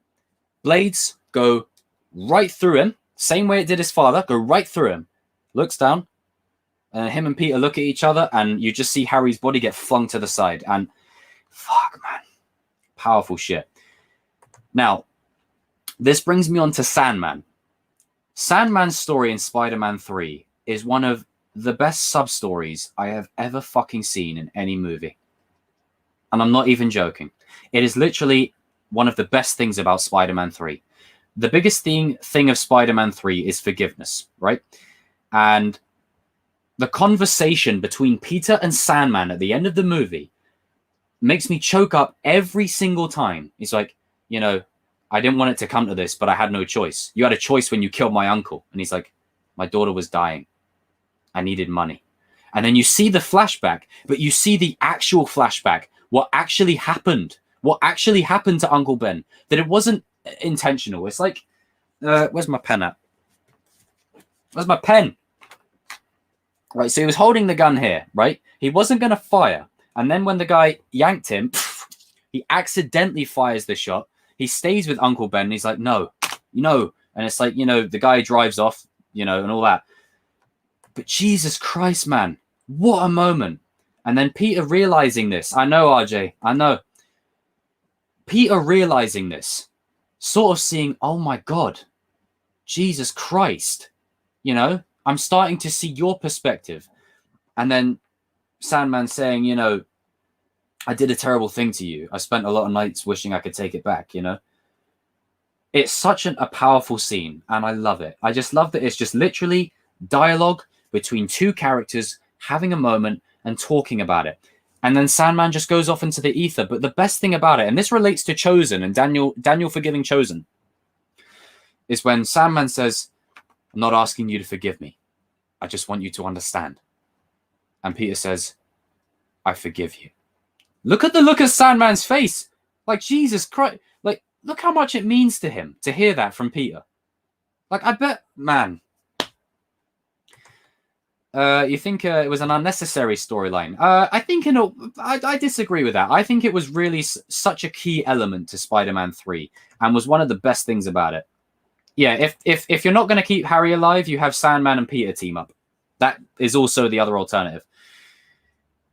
Exactly. All that to do is just let Sam do Sandman and Harry, but then they had to add in Venom. That's probably why they killed off Harry, because you've got Sandman and Venom and Harry. You've got to have some stakes there. But that's how Robbie should forgive Johnny. I agree, Top Shot, or something like that. It's seriously, guys, go and watch at the end of the stream. Go and watch that scene again. It's so fucking moving. It's so beautifully done. The performance of Toby and I know his name. Is it Thomas Hayden Church or something? I think the performances just shine through, and it's so powerful. And then you see that it wasn't that Sandman just pushed Uncle Ben to the floor and was like, like, no. It was literally an accident. It was literally an accident. And yeah, exactly. Raimi clearly had a vision with Sandman. Exactly. When a director has a vision, let him work. Exactly. And this is why Sony didn't learn their lesson with The Amazing Spider-Man 2. They did the same mistake again. Damn. And if they're not careful, they're going to do it again. I know, MMA King, there's too many. And the thing is, people will say, oh, but there's so many villains in MCU movies. Yeah, because they take time to get there. They build to it. They don't just throw them all in there, But, man, that scene between Sandman and Peter is one of my favorites in cinema. Like, I remember seeing it. And it's the first time that you actually see the villain as not the villain. You're like, damn, is this guy meant to be the villain? Really? And the scene earlier on in the movie that I love is when he's running from the police and he goes to the little flat. He drops the letters that have all been basically rejected to his daughter. He leaves them under her pillow. Gets his green shirt out, grabs a loaf, and then the missus comes in and says, you can't hide here and all that. And he sees Penny and he walks over to Penny. He's like, I promise I'm going to make you well again. It's like, I miss you too, Daddy. Like, fuck, man. It's powerful. It's beautiful stuff. A video expressing my thoughts if No Way Home is like, what? Yeah, I know, RJ, man. I'm so worried for that. And then when Sandman leaves the room, right? He leaves the room. And he says, I'm not a bad person. Just had bad luck. Mike drop the pen in this case. But Jesus Christ, like, man, what a scene. What a scene. Love it. Absolutely love it. Now, we're going to move on to, if you guys are fans of Pirates of the Caribbean, you'll know the character, James Norrington. Now, if you don't know who James Norrington is, he is the sort of, for all intents and purposes, the main bad guy of the first film. And in the second film, he basically... Oh, I know. Exactly, RJ. Exactly. Yeah, damn straight. Complete facts. And this redemption pisses me off. This redemption pisses me off. It's always pissed me off. The whole film, any scene that James Norrington is in, is one scene is where he gets his old sword back, and Beckett says to him, "What matters now is where they choose to make their final stand." And he's conflicted. James Norrington, he's thinking, am I doing the right thing? Facts. Facts, Cobra Kai never dies. Facts. The fourth and fifth are okay, but I think the first three are by far and above the best. But James Norrington, right, he's thinking throughout the whole film, am I doing the right thing? And then when he sees Elizabeth, right, and she says, my dad's, he's gone. Governor Swan's, he's dead. He's like, no, that's not possible. He returned to England. And his redemption is basically freeing Elizabeth, helping them out of the, and her and all her crewmates out the cell. And him confessing, look, I really do care about you, Elizabeth, all that stuff. And he basically gives his life for them, which is an emotional moment in itself. And it's so powerful. However, if you look at the previous two films, James Norrington had so much more to give. At least Harry Osborn, throughout Spider-Man 3, had so much going with him, And you remember that scene in Spider-Man 3 when I love it. It makes me crack up every time. When Peter and Harry are in the cafe, and Peter says, she says, I'm not there for her. There's another guy. And Harry's like, I'm the other guy. I just wanted you to know. I've always loved her, Pete.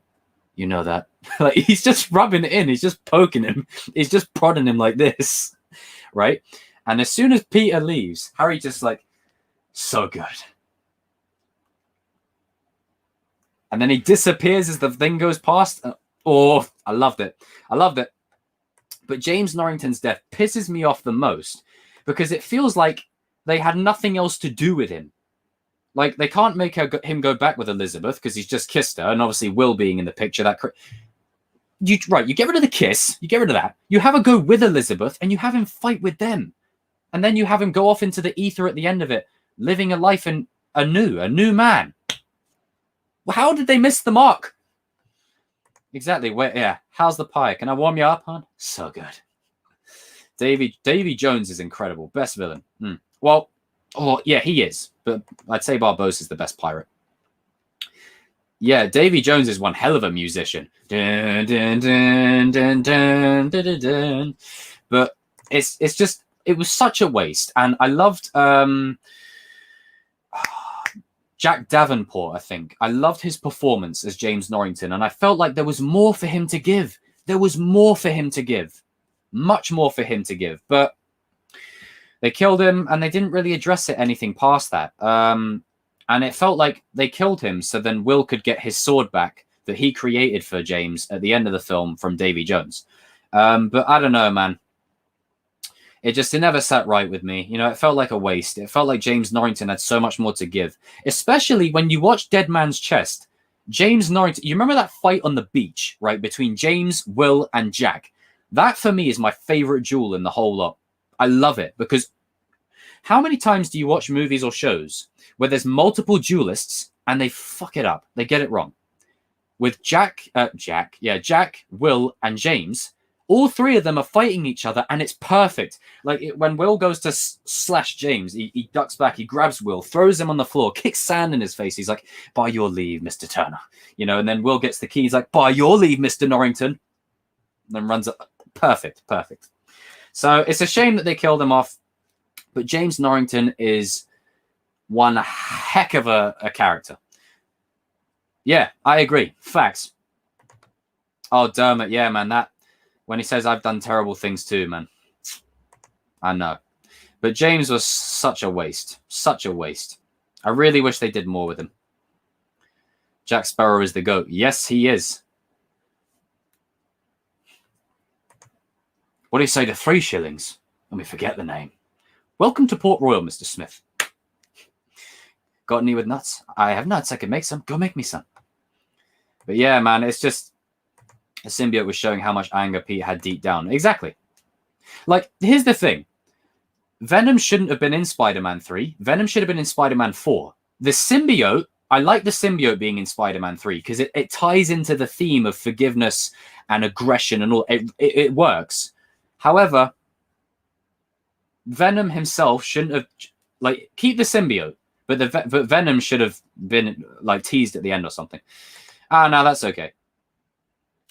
But yeah, like, it's crazy because they're rebooting characters. Just why? Stop. I'm going to say what Anthony Mackie said about reboots. Just stop. But yeah, James Norrington, man, what a waste. Great character. Just it's a shame they never really did anything more with him. You know, one of the underrated characters from the movies, at least for me. Now, I'm going to talk a bit about Crosshair. Now, I don't know if any of you have seen Bad Batch, so there's going to be a bit of a spoilery content here for Bad Batch. But Crosshair is one of the members of the Bad Batch that executes Order 66. Now, the Bad Batch basically have the Order 66 chip in their head. So because they're defective, their Order 66 chip, in theory, shouldn't work. Crosshairs works, and he executes it, and he basically becomes a bad guy.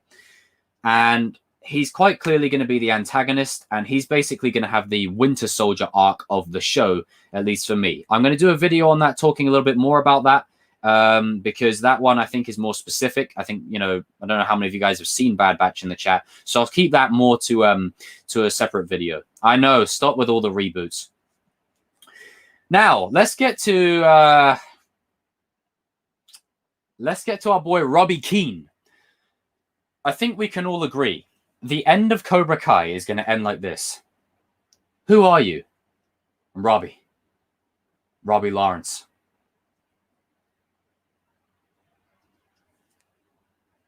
Now, in regards to Robbie's redemption, the way I've said it throughout this whole stream and the way I always say it, Robbie's redemption is the long stretch. His redemption is the long-term redemption of the show. And the thing is with Robbie's redemption is you need to pull that trigger at the right moment, because there is no other character that should be redeemed, in my opinion, than just Robbie now. Because I feel like Chosen, Hawk, Robbie, like too many. Robbie's redemption needs to happen later on. And I actually agree with RJ. I think, RJ, you said this, that they're going to really sort of milk this, if you know what I mean. And I'm starting to agree. Throughout season 4, Robbie is going to be Darth Vader. Absolute Darth Vader. I don't think he's going to want anything the hell to do with Johnny. I don't think he's going to want anything to do with Daniel. Robbie needs to at least... I don't think he needs to stay bad forever, but at least stay bad for all of season 4 going into season 5 at the very least, because season 6 will be rounding off the show. And I agree, Mustang. Robbie will be redeemed in the end. He'll be redeemed in the end. But oh god, please don't let it end like that. You just know they're gonna do it. Yeah, look, Robbie isn't staying bad forever, but Robbie will be at least Vader for a season and a half. As I've said, throughout season 4, he's full on Darth Vader. Full on Darth Vader. Season 4 finale, you get the seed, you plant the seed, you redeem him in season 5. That's where you do it. You don't do it in season 4. It's too soon, I feel, because I don't think there's going to be any other redemptions that hit as much as... Look, whatever you think of Robbie as a character, you can't lie. All of you are going to have a tear to your eye the minute Robbie and Johnny are on the same page. Come on. Let's be real. But I think for a little while, Robbie will be redeemed. Infinite Media says, I think Tori will be redeemed, but I think Silver Barnes, Kyler Kreese will stay bad. I mean, Kyler doesn't need to be redeemed. Kyler's just a jerk. You know, he doesn't need redemption. He's just a jerk. But Robbie's redemption will be much more, it will be more as powerful, if not more powerful than Hawk's, because there's so much more attached to it.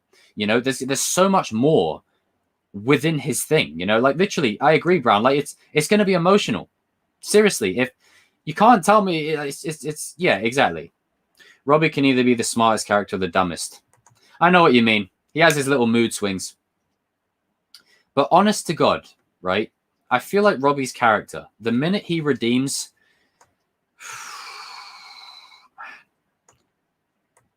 I have an opposing idea. I think he'll be a tragic villain because he won't redeem. I don't think they're going to do that. And here's why. Cobra Kai is Karate Kid. Karate Kid is a very simple formula. Good and evil. Okay? Good and evil. And this is Johnny Lawrence's redemption story. Okay? If we really want to get full technical, this is Johnny Lawrence's redemption story. Robbie needs to be with him. It can't end in Robbie's death. Not for Johnny, no, it can't. And Robbie, and the thing is, you have to look at this show also. This is the passing of the torch. Think of the scene at the end of The Force Awakens when Rey does this. That's passing the torch to the next director or whoever to take that and go forward with it. Miguel, Robbie, Hawk, Sam, Tori, Dimitri, Kyla, Chris, these guys are the foundations of the future. So if they ever continue with these characters 10 years from now, 15 years from now, these guys are carrying it. And no doubt in my mind, Daniel and Johnny by then would have either, passed on, or they won't be around, or what have you. This is a passing of the torch as much as it is a continuation. But unlike the sequel trilogy, it's doing it the right way and not just kicking out the old and bringing in the new. It's doing it in the right way, the way it should be done. Exactly. Robbie's story will be long and whatnot. But like I've said it before, Robbie's arc is going to be my favorite across the show. I'm telling you, Robbie will have the best arc across the entire show. Subjectively, I'm sure people will say Sam had my best arc. Sam had my favorite arc across. Like, okay, cool. I'm talking objectively. Robbie will have the best arc. But I'm really warming up to Hawk. Like, I'm really warming up to Hawk. 1 second, I was afraid you stitched my eyes out. Oh, there you go. But yeah, man, Robbie's redemption is the long stretch, and I can't fucking wait for it. Honestly, I can't wait. And I'm enjoying the build up to it. That's what's going to, like, I know we want these characters to redeem, and I want Robbie to redeem. But the reason why Hawk's redemption is so emotional and it's so powerful is not only because did we not really see it coming? Well, we saw it coming a little bit, but it was so powerful throughout the whole season. He's moving mad. And then when he redeems, you're like, oh, hell yeah. Exactly. Tori will bring out his darkness and he'll bring out her light. Exactly. Yin and yang. Balance. I agree in aspects. I mean, Miguel's still the GOAT, but I agree. But yeah, that's all I have to say on Robbie. Like, I've done 10,000 videos on Robbie. So if you haven't got your fix, go and get your fix on them. Now, I'm going to transition to Bucky Barnes, the Winter Soldier from Marvel. Now, his redemption is different because it's not like Bucky Barnes needs to redeem. Before I get onto Bucky, let's see what you guys are saying. Robbie type character. Yeah, this is where you need a common enemy to come in. Man, that would be sick. But I feel like with Bucky Barnes' story, Bucky doesn't need to redeem himself personally, but he needs to redeem his Winter Soldier act. And the thing that I love with Falcon and the Winter Soldier, and I think back to that scene, right? When it opens up in Wakanda, and he's at the campfire. He's in his, like, White Wolf look attire. And she's reading out the codes, the Hydra codes that activate him. And he's beating it. He's beating it. Like, the memories are playing of everything that he's done as the Winter Soldier. And he's beating it. He's absolutely beating it. I mean, Sebastian Stan, the dude knocked it out of the park. What a performance. The reason why I said Robbie be bad for good is because the season 3 ended with his anger. Exactly. You don't... Yeah, I know. There is a lot of anger within Robbie. A lot. Optimus Prime didn't kill Sentinel Prime in Dark of the Moon. Would he have redeemed? No. Sentinel Prime was a... Sentinel Prime reminds me of Kreese. I'll get to Kreese in a bit, but I'll tell you why. Bucky was cooler. Yeah. Like, Bucky was much cooler as Winter Soldier, but I think Bucky is going to be even cooler as White Wolf. And I'll tell you what. Get my boy a suit. White Wolf. I don't want him Winter Soldier anymore. White Wolf. Make it the thing. But Bucky's whole redemption throughout the show is done so carefully. It's done so beautifully. And I love it. And I love how it ends with Falcon saying, look, you got to stop looking to other people to tell you who you are. It doesn't matter what other people think. You are yourself. You weren't, doing this. You were avenging, Hell, exactly. MMA, exactly. Yes. Zemo had a sort of redemption in a way, all that stuff. But the thing is with Bucky is I feel like even though he's been around the MCU since its early days, I feel like we're just getting to know him. And season 2 should... This is where... do you know what they said? I said the title card of the show would end with the Falcon... No. It would go from Falcon and the Winter Soldier to Captain America and the White Wolf. And it went to Captain America and the Winter Soldier. You dropped the ball there, Marvel. But But season 2 should be named Captain America and the White Wolf. Hell yeah. Winter Soldiers would be a badass name for a dojo. Oh, hell yeah. Hell yeah, that sounds sick. And you could just imagine it. You have like frost around like a fist or something. Like, there's a fist image and you just have frost around it. But Bucky's arc is one of my favorites. And I tell you what, Bucky and Sam, they're right up there in my character rankings. FaZe, I'll answer your point. How Bucky gets so weak after 4 movies in a Disney Plus show, he's still at his Winter Soldier strength. Here's why. As Winter Soldier, he is in a different mode. Winter Soldier would have absolutely killed John Walker, killed the Flag Smashers, killed Battlestar. He would have killed everyone. Bucky is not Winter Soldier. Bucky is, if you look at Captain America, the First Avenger, Bucky is the ladies' man. He's the good soldier, which is why when he sees Sam's sister and he's like, hi, I'm Bucky. And she's like, I'm Sarah. I love that because Bucky is embracing who he used to be. He used to, like, before Steve Rogers got the super soldier serum, Bucky was the ladies' man. Bucky was the charm. Bucky had the swag. Like, he has that 1940s classic, debonair type, soldier, classic chivalrous gentleman type kind of feature, and it really comes through when he moves away from his Winter Soldier self. I loved it. Yes, we need the White Wolf suit. And here's how I would do it. His metal arm, have it like nanotech, right? Have it here, have him tap his arm, and then like you keep one arm sleeveless and you keep the rest of his body engulfed in it. Oh, his arc was moving on from Winter Soldier. Yeah, I know. They should change that. I mean, we might get a season 2 at some point, but Captain America 4 is in the works.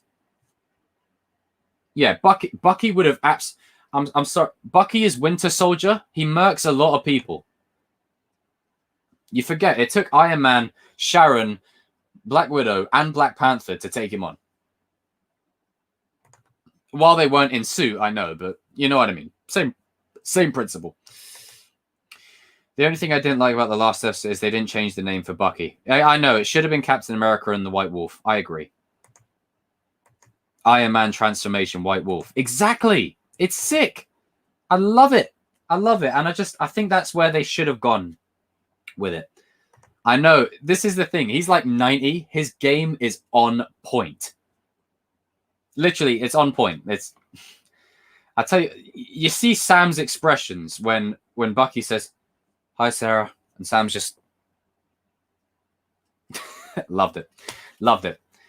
I mean, yeah, they nerfed him in a way, but they nerfed him because Bucky is not Winter Soldier. You saw the Winter Soldier flashback, right? The minute that Winter Soldier flashback was happening, you see he pulls the dude through the wall. He's flicking swords like blades at people. I'm telling you, man, Winter Soldier and Bucky, they may be the same. It's like Darth Vader and Anakin. Same person, split personality, you know what? Talking Cobra Kai, I agree with you. The shields that Steve had in Infinity War, Bucky should have got those because they work for Bucky. And that needs to be on his White Wolf suit. That. Hell yeah. He needs to call in another favor. His turn to get a suit. Bucky is your third favorite character. I agree. Bucky should have clapped Carly in the Flag Smashers plus John Walker with the serum. Yeah, I hear you. Yeah, but I mean, Black Panther is like he's the GOAT, man. He's one of the top for a reason. But I'm going to transition from Bucky back to Star Wars. So, any Star Wars fans in the chat, I might not spend too long on it because I don't know if you guys know much about it. The show's Star Wars Rebels. There is this character called Agent Callus. Now, the best fight was between Bucky versus Cap, the highway fight with a score. Yeah, facts. It was. Now, Agent Callus started out in season 1 as a very one-dimensional character. He started out literally basic antagonist. No, Yinko, what's up, bro? So literally, Agent Callus started out as nothing more than literally just one-dimensional bad guy. I'm bad. Ugh. In season 2, he has an episode with one of the good guys, and they talk, and they find perspective about the other side. Beautiful stuff. And basically, these two get abandoned onto another planet. The good guy, Zeb, his friends come for him. They take him home. When Callus goes back to the Empire, no one's there to welcome him. No one asks how he is. No one asks how he's doing. And he sits there in his room at the end, just thinking. Just thinking. Literally. It had its moments, but I know what you mean. Is that the blonde guy who worked for the Inquisitor? Yeah, I think so. Yeah, that's sort of blonde and gingery. But his redemption was handled so well. And they didn't kill him off. I was scared that once they redeemed him, they were going to kill him off. And they didn't. They redeemed him, and then he joined the Rebel Alliance. That's what I'm talking about. That's what I'm talking about. That's more my speed. And it was done so perfectly. It showed how, like, Finn's redemption should have been probably done in the sequels, if you know what I mean. If they built up to it a bit more. That's how it would have sort of played out. Infinite Media says, got to go now later. See you later, Infinite Media. Everyone raise a pint. But that's all I'll say on Agent Callus, because I don't know how many of you guys have watched Rebels. I need to build up my Rebels following a little bit. We're going to talk a little bit about, and I'm sure everyone's seen Harry Potter. How would I rate Revenge of the Fallen out of 10? I'd say a 6 or a 7. Story is all over the place, but action is really good. Ezra and Sabine are the best. Yeah, I agree. Kanan was the GOAT. We're going to talk about Draco Malfoy. Now, this is the character in the movies that got a little bit of a redemption when he recognized Harry in the Malfoy Manor, and he didn't tell Bellatrix it was Harry. That was his mini redemption. They didn't go anywhere with it. They went nowhere with it. This is my problem with Harry Osborn, James Norrington, and Draco Malfoy. They go nowhere with it. Harry Potter is lit. Yeah, facts. They literally go nowhere with it. There's a deleted scene of when Draco runs, he grabs the wand and he throws it to Harry. He's like, Potter. Harry catches the wand, Confringo. Would have been perfect. Would have been perfect. I'm going to do like all the ones that you guys aren't too sure about. I'm going to do videos on them just to build up the following of those characters a little bit. This is the thing is with like a channel that's mixed with Cobra Kai, Star Wars, Marvel. Like I'm sort of trying to make sure I give a bit to everyone, if you know what I mean. Yeah, the Revenge of the Fallen writers, they went on strike. Yeah, it was a big strike happening around that time. Rowling don't like the character. I know, it's just like, oh, you see, thank God, Brown, at least you get it. It's just like, I feel like Draco in Half-Blood Prince, Draco was amazing. Amazing.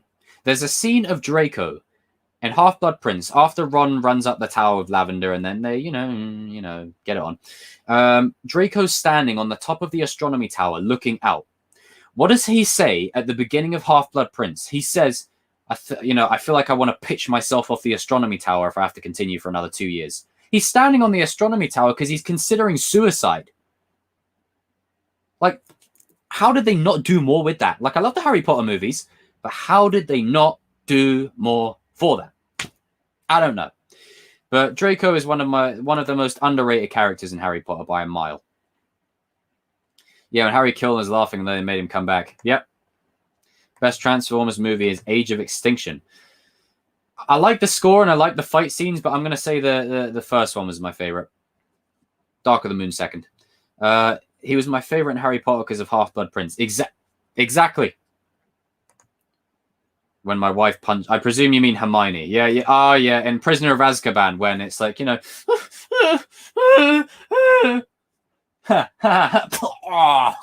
she just fucking clobbers him one right in the face.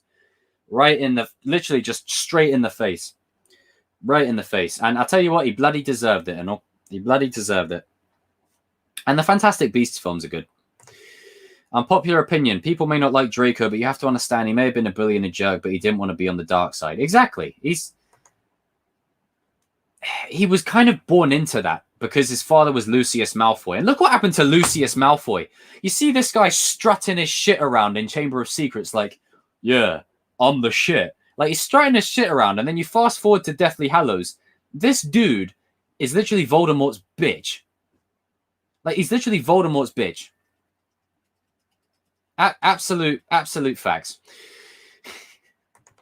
Transformers, 2007, Dark of the Moon, Bumblebee, Revenge of the Fallen, The Last Night, Age of Extinction. Solid ranking. Bumblebee's the opening of Bumblebee had me losing it. That flashback of Cybertron and the 80s designs, like you can ask Stuart, like I was with him in the cinema, I was losing it. Thanks, Lisa. The PS3 Harry Potter game looked cool. Oh yeah, there was a lot of great games, but I'd say the last two Deathly Hallows games, they tried to basically make them Call of Duty with Harry Potter. Didn't really work too well. I'm now going to transition onto the final two characters. Now, this is Johnny and Crease. Johnny's redemption is this whole show, okay? It's this whole show. Bumblebee is better than Transformers 2007. In a way, but I can't bring myself to. PS2 Hagrid. Oh my god, do you remember that? Ugh. Hey, where is it? Did you guys ever play this game? This. Right here. I used to play the shit out of this game. Honestly, I used to play it a lot. Exactly. He's grown up with dangerous ideologies. Exactly. We're going to transition into Crease and Johnny, the final two characters. And then I'm probably going to round off for the night. Your favorite redemption of all time is Zuko from Avatar: The Last Airbender. That's a solid redemption. You're a wizard, Harry. I'm a what? A wizard. And a thumping good, I'd wager. Once you train up a little. He'll not be going, I tell you. We swore when we took him in we put a stop to all this rubbish. You knew. You knew all along and you never told me. Of course we knew. Ah, brilliant. But with Johnny and Crease, this is Johnny's redemption. Is this whole show. This is Johnny's story. So that's why I didn't really include... Johnny's redemption isn't like the characters I've gone through. His redemption is more about getting back on his feet, turning his life around. It's a different kind of redemption. The redemption with these characters is they redeem in a different light. And I could also mention, yes, MMA King. You know what? I'm gonna mention that right now. Tommy Oliver. I didn't include him in the thumbnail, but Tommy Oliver in Power Rangers starts out as literally the main bad guy. Well, the good guy, the main, then goes the main bad guy. And he becomes literally the GOAT. The best ranger of the lot. You know, that's a redemption arc in itself. Jacob for Mike Barnes. Exactly. Guys, how do you think about this theory? I said it in the stream yesterday, Talking Cobra Kai stream. And there you go. Look at that. Got the Infinity Stones in the Cobra Kai logo. Hell yeah. What was I going to say? Oh, yeah. Here's the theory. Mike Barnes travels to the UK. He goes to a pub. He meets a nice lady. The night happens. Mike Barnes' son is born.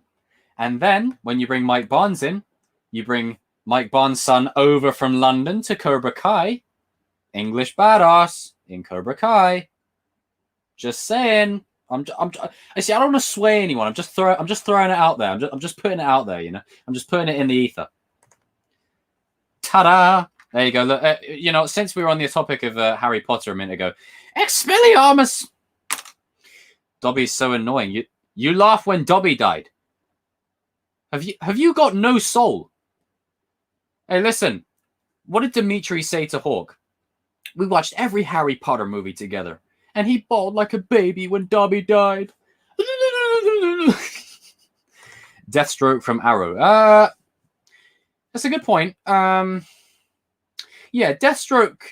Yeah, Deathstroke had a good sort of redemption. You know, once he came back to his sanity. You know, he came back to full circle. You know, and he was there for Oliver when he needed him. You know, he really came through.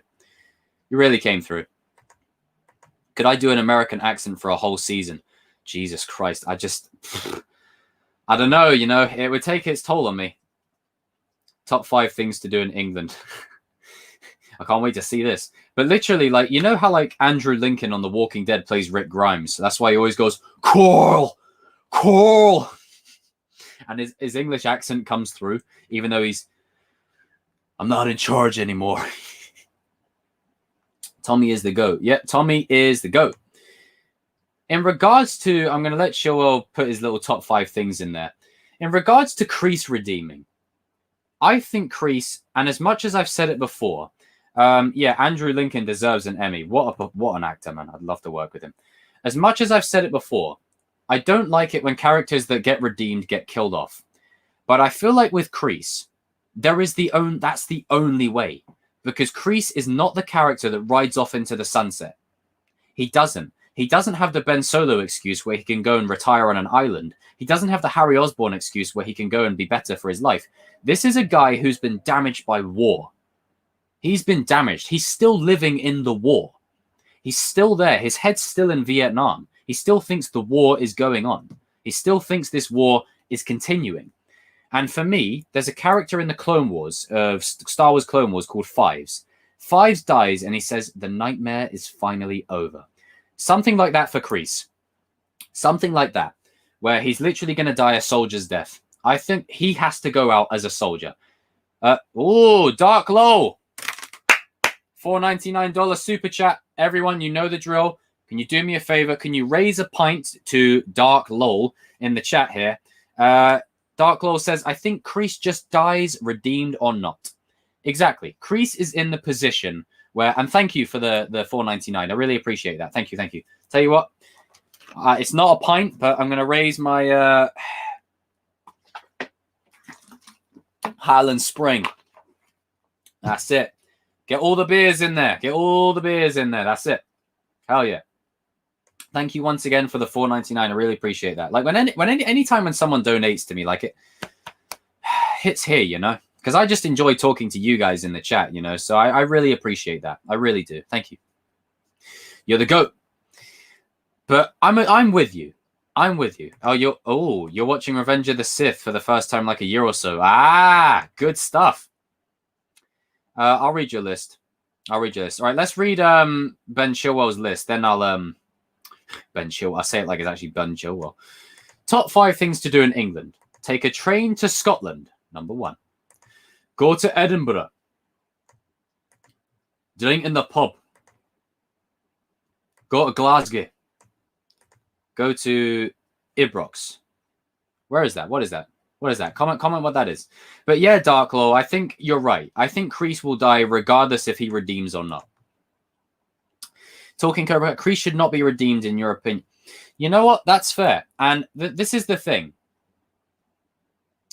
Kreese is going to die regardless by the end of this show. I don't know about Silver. I feel like Silver will just be locked up. Throw Silver in a mental asylum. Seriously, just throw him in a mental asylum.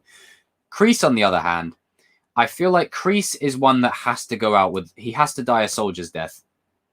He has to. I don't see a world where he rides off into the sunset. All the characters that I've mentioned up to this point, right, have some form of redemption about them. Or they have some kind of redemption that means they can go on. Kreese is too damaged.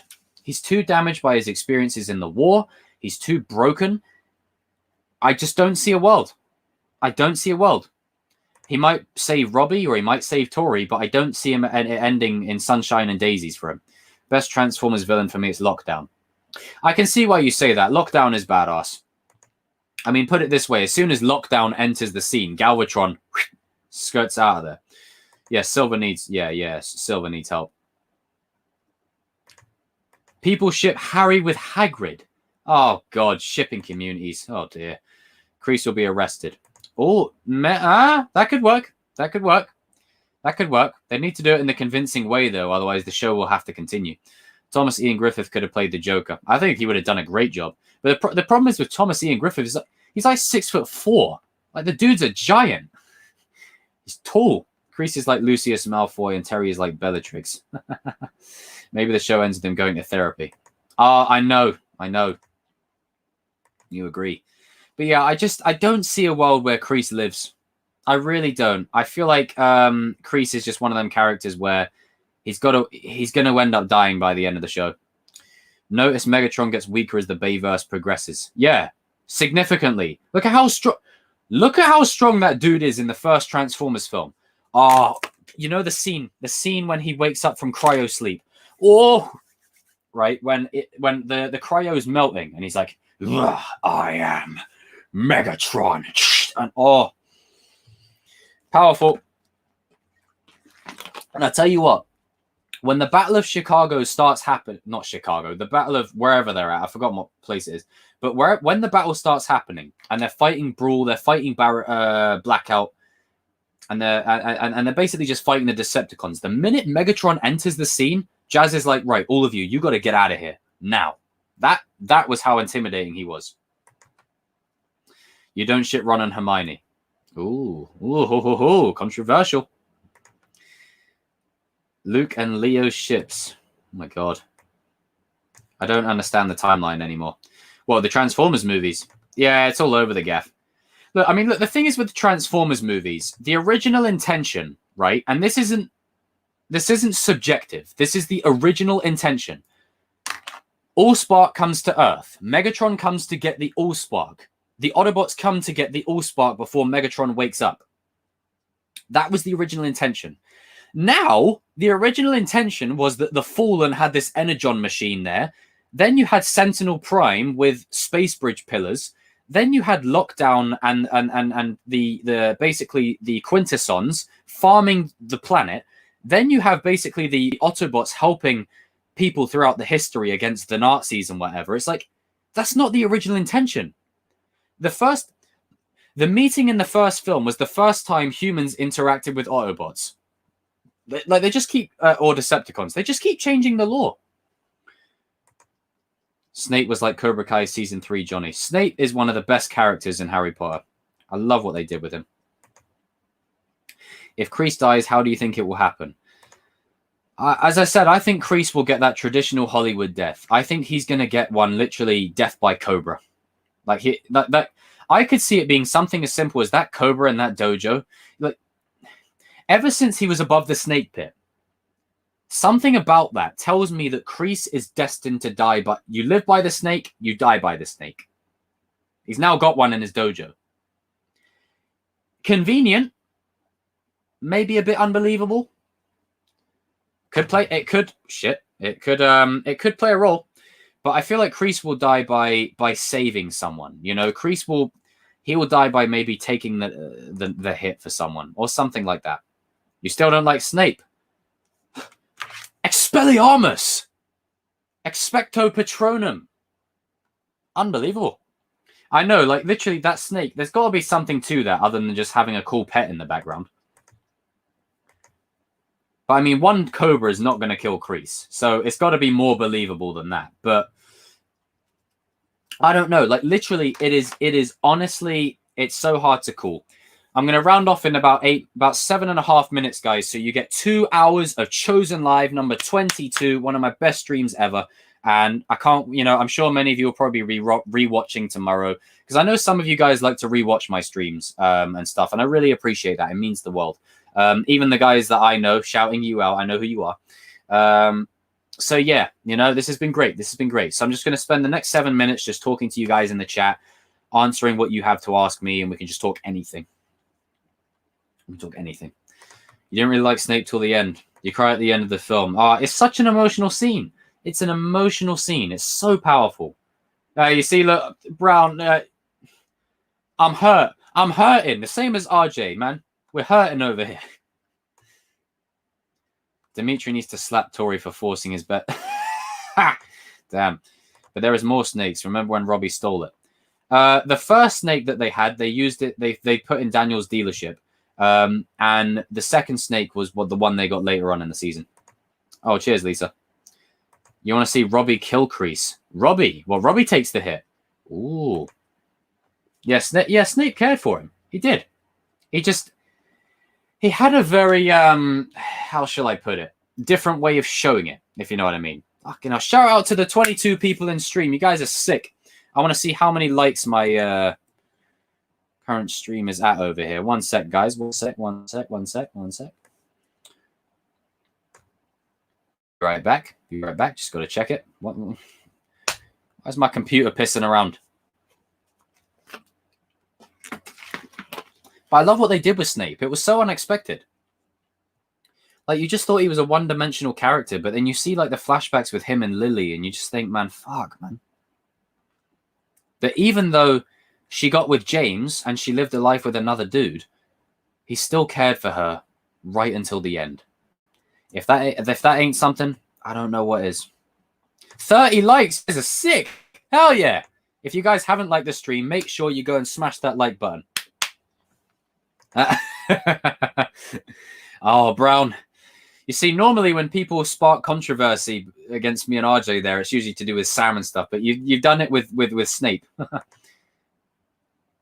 Damian Wayne, in my opinion, right, and I've said this before, Dick Grayson is always the original Robin. Damian Wayne's the best for me.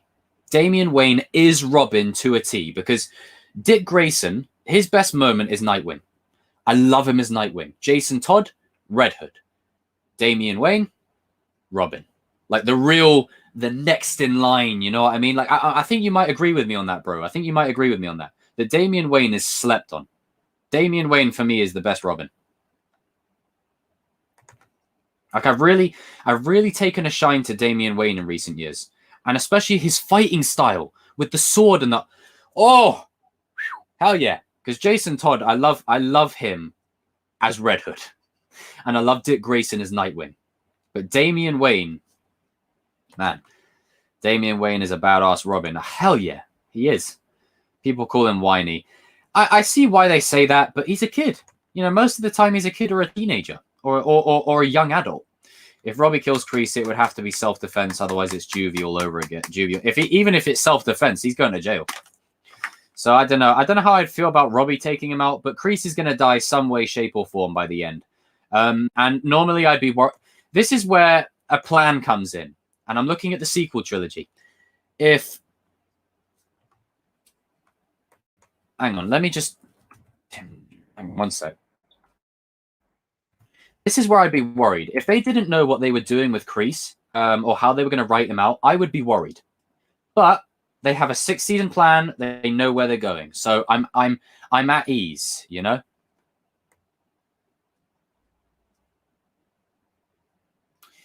I mean, Tim Drake's all right. He succeeds Jason Todd. But I feel like Damian Wayne is just, I don't know. It's tough because I really like both. Do you know what? You've mentioned Tim Drake now. Damn it. That's tough. You know what, Abbas? That's really tough. I'm still gonna say Damian Wayne, but Tim Drake, yeah, Tim Drake is slept on. I know it's crazy because like this is the thing when you have so many Robins, like it's like Robin everywhere, like here a Robin, there a Robin, everywhere a Robin. Like it's just like Jesus Christ, just less Robins, please. There's too many. Okay, I'm sorry, I got to do it one more time. I don't like Robins. They're coarse, rough, and irritating. They get everywhere. He's the blood son. Exactly. He is the heir to Bruce Wayne. But yeah, Tim Drake is slept on. I know what you mean. Maybe Robbie will kill Kreese with one of the weapons at the dojo. Or maybe like a sai or something. Maybe. Season 6 will be Miyagi in an international tournament. Oh, we see an older version of Jaden Smith and Jackie Chan in the... Yeah, maybe. Maybe. I would love them to cameo, just as like a wink-wink. You just can't forgive him for bullying all the poor kids. Yeah, I noticed. You ever remember that scene in The Philosopher's Stone when he comes in? Let me get a jumper. Let me get a jumper. Where is it? Let me get a jumper. Sorry, I'm a very method type actor. I like to get into character. Let me get a jumper. One sec. Where he comes in, he's like, Mr. Potter, our new celebrity. Tell me, what would happen if I'd done something with an infusion of wormwood? And he's like, you don't know? Let's try again. Where, Mr. Potter, where would you look if I asked you to find me a bezoar? And he just basically rails him, and he's like, curious. Fame isn't everything, is it, Mr. Potter? Like, dick. Like, you're picking on kids. But mind you, in school, come on, we all had those teachers that just literally loved to pick on kids. There was one in my school. I tell you what, every maths lesson, I never knew the answer. I never knew it. And he'd just go, Jacob, what's the answer? And I go, you know I don't know. Why are you picking on me? But obviously you can't say that because you're in school. So if it was 1 + 1, I'd go, 5. That's not right. And then he'd go, 1 + 1 is 5? It's not correct, Jacob, is it? It's not right. And it's like, yeah, all right. You ain't got to be a dick. Like, literally, I'm sure we've all had those teachers that are just Fucking assholes. Like, I was late once by about 10 seconds, and he was like, you are 10 seconds, 0.5 late. You will therefore serve that at break time. I said, well, it's going to be a flipping quick 10 seconds, isn't it? Jesus. Do I watch Titans? Your favorite character is Jason. I might watch Titans. I might have to give that a chance. I've been sort of sleeping on it for a little while. I might have to give it a chance. Dick, because he might have been called as an adult. He's a true leader. He's the first sidekick. I mean, Dick Grayson is the GOAT, but I'm telling you, like, I love him as Nightwing. But Damian Wayne, man, I've taken a real shine to Damian Wayne. I'm telling you, lot, if you guys haven't seen the DC animated movies, find the chronological order and watch them. I swear, it is some of the best storytelling you will ever see. And it will make you see DC in a whole different light. It will put the DCEU to shame. Yeah, I know. What a jerk. Dick Grayson is the light to Batman. He's a poor average kid that got bullied for his parents' death from rich kids. Yeah. Like, I love the story of Dick Grayson. He really brings out the light in Batman. Season 6, Eagle Fang, Miyagi-Do, Cobra Kai will team up for the final boss. Yeah, 3 dojos. Hell yeah. Red Hood is the best DC character. Oh, you already know. Static Shock appears as a cameo. I know a lot about... I don't know too much about Static Shock, actually. I know he's cool, though. You hate Damien? Damn. DC animated movies are... Yes. Yes. Yes, yes, yes. This right here, DC animated movies are slept on. Say it louder. Say it louder. I'm telling you guys, watch them. They're great. Seriously, they're amazing. DC, yeah. Facts. Absolute facts. Every character, right? Even though some of the DC animated movies, there's multiple timelines. So you've got a couple of timelines that aren't related. There's different timelines. So all you got to do is just find the timeline order. But no matter what timeline you're in, no matter what chronological order you're in, every character is themselves. Batman is himself. Damian Wayne's himself. Red Hood's himself. Superman's himself. Green Lantern. You're right. You have Hal Jordan. Hal Jordan's himself. John Stewart's himself. Every character is done right. Aquaman, Wonder Woman, perfect. Oh, even Black Lightning on occasions. And if you guys haven't seen Young Justice, watch that show. I love that show. Brilliant. And yeah, of course. I mean, ever since you brought it up, MMA King, me and RJ here, we agree with you, man. Mask of the Phantasm. Boom, boom. Hell yeah. Static Shock is having his own movie. I think Michael B. Jordan's involved in that. I might have to check it out. What actor do you want to play a static Michael B. Jordan? I think I'm not too sure. It's tough. I don't know if they've casted an actor for it though. I know Michael B. Jordan's involved with it. I know he's involved with it though. But yeah, like the DC animated movies, like I'm telling you, look, slept on. Really, fuck it. I'm gonna go watch one. I'm gonna go watch one before bed. So good, honestly, so good. They do it so right. Get your last few questions in, guys. I'm gonna give you guys another 3 minutes. You see, I'm generous. I'm generous, and I've been looking at also some cameras and stuff as well. So don't worry. The production value of my streams is gonna increase. No pun intended, because increase. I'm sorry I had to do it. You can see my Anakin hair in all of its full glory. Like, honestly, when I grew my hair out, I actually intended for it to go more Captain America Infinity War hair. But as soon as I started falling back in love with Revenge of the Sith, I was like, man, I want that Anakin hair. Season 1 and 2 was good. Season 3 was trash. Well, see, I like Season 3, but Season 1 and 2, that's another level. Season 3 was okay, though. The Flashpoint Paradox. Yeah, did that right. Cobra Kai Season 4 is going to be... Oh, hold the phone. Got another donation. Dark Law, I get more sad over Snape's death than Dumbledore. Yeah, Snape's death is heartbreaking. It is. And it's heartbreaking after he's dead, you know? It's, man. But Dumbledore's death, though, that, oh my God. Woo! Both of those deaths were powerful. But thank you once again for the $4.99. I really appreciate you. I'm raising a water pint. Everyone, raise a pint to Dark Law in the chat, please. Hell yeah. Hell yeah. Thank you. Thank you once again. Thank you. I really do appreciate it. Like honestly, like I'm just happy to sit here talking to you guys in the chat That means the world to me. And whenever you guys donate, like, it's just a feeling. Like, I remember you saying something about this, talking Cobra Kai yesterday. It's just, there's no feeling like it. Like, I don't know how to take it. Because, you know, when you see streams and people get, like, donated, like, 500 quid, and they just go, thanks, James, for the donation. It's like, this person just donated you 500 quid. Like, Jesus. That's not chump change. I can buy you a whole load of beers. So, thanks, Darklaw. I really appreciate that. Cobra Kai Season 4 is going to be big. It's going to be bigger. It's going to be better. And it's going to be badder.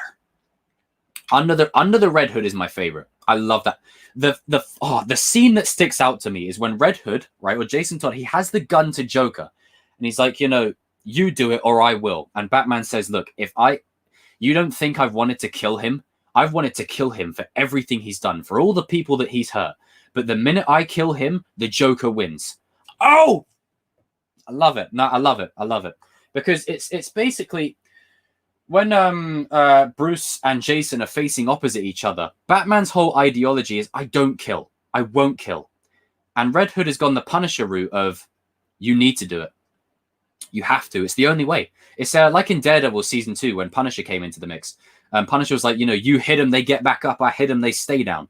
And it's sort of like Batman saying, look, if I kill him, the Joker wins. And once I start killing, I ain't going to stop. That's why he doesn't do it. Will we win the Champions League final? Oh, dude, I bloody hope so. That FA Cup final pissed me the... I'm so happy I was doing a social media detox. Least favorite character from Cobra Kai. Right now, Anthony. One burning question since the Sam debate. What's my adorable cat's name? Misty. M-I-S-T-Y. Hang on. One sec, guys. One sec. Let me see if she's here. Oh, shit.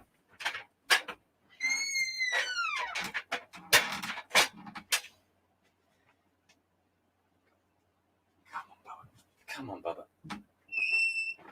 All right. Okay, Misty, you ready to say hello to the subscribers? There we go. My hair's moving mad. There you go. There you go. Wave at the people. Wave at the people? No? You don't want to wave? You don't want to wave? Okay, right, now she's off. I'll just let her walk around the bed. But thanks to the pint, bro. Yeah, thanks again for the $4.99 Dark Law. I appreciate that. Flash Season 3 is underrated. Savitar was cool. It's just a shame they didn't do more with him. Nightwing was cheated on. His girl, his dad. Yeah, man. Went on a hell of a story. Arkham Knight should have been this. Yes. Sub-Zero is good. When Barbara... got bloody cat hair all over me now. When Barbara cheated and Dace... Yeah. A lot of good stuff in there. That's it. Oh, you remember the quote. If I allow myself to go down into that place, I'll never come back. Exactly. Joker is Batman job security. Yeah. Can you imagine, like, tell me the truth, Bruce. What's your real reason? I'll tell you what, hang on, where is he? Like, tell me the truth. Give me your real reason. Why aren't you doing it? Keeps me in a job. I like to say she's my little Black Panther. Misty. Batman 89. That's it. Yeah, it's a classic. That's always a classic. I have a cat too. His name is Foster. Thank you, Misty. Nightwing got... Yeah, Jesus Christ. That was pretty extreme. That was pretty extreme. Yeah, I think she wants some bloody food. I'll have to go feed her. But anyway, guys, I think that's probably going to do it for today's Chosen Live. Thank you, every single person who popped up into the chat. I really, really appreciate you. This has been 2 hours of just awesomeness and fun. And I talked about stuff that, you know, is great. And what's great about this channel here is that it covers all topics. So that's why I need to probably do more videos for Harry Potter and Star Wars, just to beef up the audience for those a little bit. But I like the fact that, you know, you guys can literally talk about anything in this chat with me. You know, you can talk about football. You can talk... Well, now, don't talk about football right now. I'm not in the mood to talk about that shit. But we've talked about Pirates of the Caribbean briefly, Star Wars, Cobra Kai, Marvel. We've talked about DC. This is what I always wanted this channel to be. And I'm so happy it's going in that direction. And I can't... Like, I don't know you guys personally. You don't know me personally. But if there's one thing that I have to say, Night Yin Cobra, is we need a Nightwing movie starring Misty. Yeah, facts. If there's one thing I have to say is that from the bottom of my heart, I really appreciate all of you. I learned so much about football in this chat. Yep, I can imagine. I can imagine. But I really appreciate all of you from sincere bottom of my heart. Like the social media detox that I was on for the last couple of days, under a week, was very beneficial for me. So I really appreciate all of you. I really do. You're the GOAT chosen one. Back at you, bro. Back at you. Like, honest to God, I really appreciate all of you. Like, there's 20 of you in this stream at the minute. And I know all of you 20 who are watching, you aren't commenting in chat, and you may just be silently watching and you're not really saying anything. And that's fine. That's okay. I'm just happy that you're here. You're in the space. And we are all, as Chris said, we are one united unit with one united purpose. Chosen Vader Karate. It sounds sick. Like Chosen Vader Karate. Oh, fuck. I love it. I need to get that shit on a t-shirt. T-say, yeah, bro, that's it. That's it. It's fire. You're the best around. Yeah, you're the best around. You too, Lisa. LeBron. Getting into basketball. Nightwing allowed a cat to eat his hand and got... Jesus Christ. Win at all costs. Okay, so I'm going to see you guys all in another stream. I'm just going to shout you out. RJ, FaZe, Phoenix Turf, Lisa, Talking Cobra Kai. Who else we got up here? Top Shotter Studios, Savage Birdhouse, Brown Jenkin. What are you doing, cat? My cat bloody just... I don't know what she's doing over there. Yinko. Let me wait for some of you guys to comment down below. Chosen Vader Karate for the chosen ones. That's it. Exactly. Winter Soldiers. Like, honestly, could you guys imagine that as a dojo? Winter Soldiers with, like, frost. Like, you have a punch and it's like frostbite or something. Oh, Cobra Kai never dies. Completely forgot about you. And Kreese, Silver Slytherin Kai, if you're in the chat. MMA King, if you're still in there. Who else? Let me scroll up in the chat just in case, because I know I've got some silent watchers. Abbas, shouting you out too. Mustang, shouting you out too. And Dark Lol, I really appreciate the 2 super chats you've given. Seriously, I really appreciate it. Thank you so much. Thank you. I think that might be everyone. I think I've covered everyone. Boom. Peace.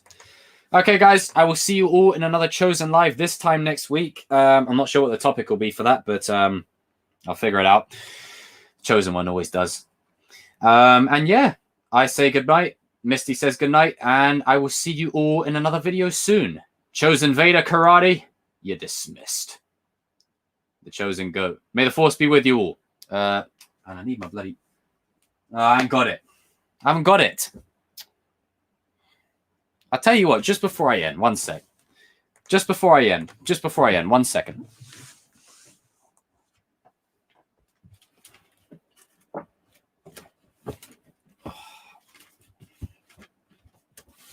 If I can find it. I don't think I can find it. Oh, come on, man. Yes, I found it. Now, for one of my acting roles while I was studying at college, I'm looking forward to getting back onto acting this year. But I tell you what, I had to play a witch, right? And I didn't want to do it because the idea of playing an old woman just didn't really set right with me. But Jesus Christ, I had to do it. We went round to like schools and I was like, hello, children. I'll do this for you guys. All right, this is for you guys, okay?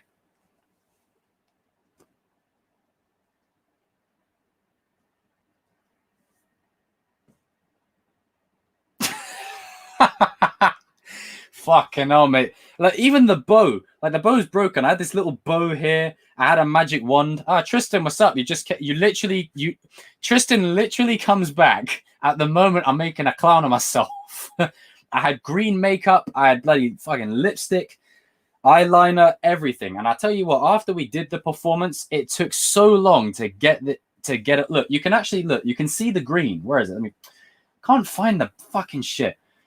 You can actually see the green. Look at this. You can see the green like paint from where my colleague decided to slap it all over me, you know? Exactly, like Super Saiyan. You look like that guy from anime. Yeah. Oh, do you know what? I might put. I'm gonna put it back on just so I can do the charge up. Albert Einstein ripoff. That's jokes. That is jokes. Oh fuck it! I'll put it back on once before ending. Ugh. Bloody fucking shit goes everywhere. Whoa! There you go. Oh, messing up my flowing locks. You see, that's the thing. When I wore that, I had shorter hair, so I could. And when I wore it, I put it on, and I would sweat. Like I would be dripping in sweat.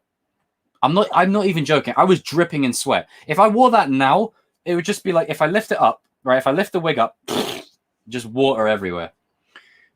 Albert Einstein. Sure, you was the prettiest witch. Oh yeah. Oh yeah, come on. Look at me. Handsome. Charming.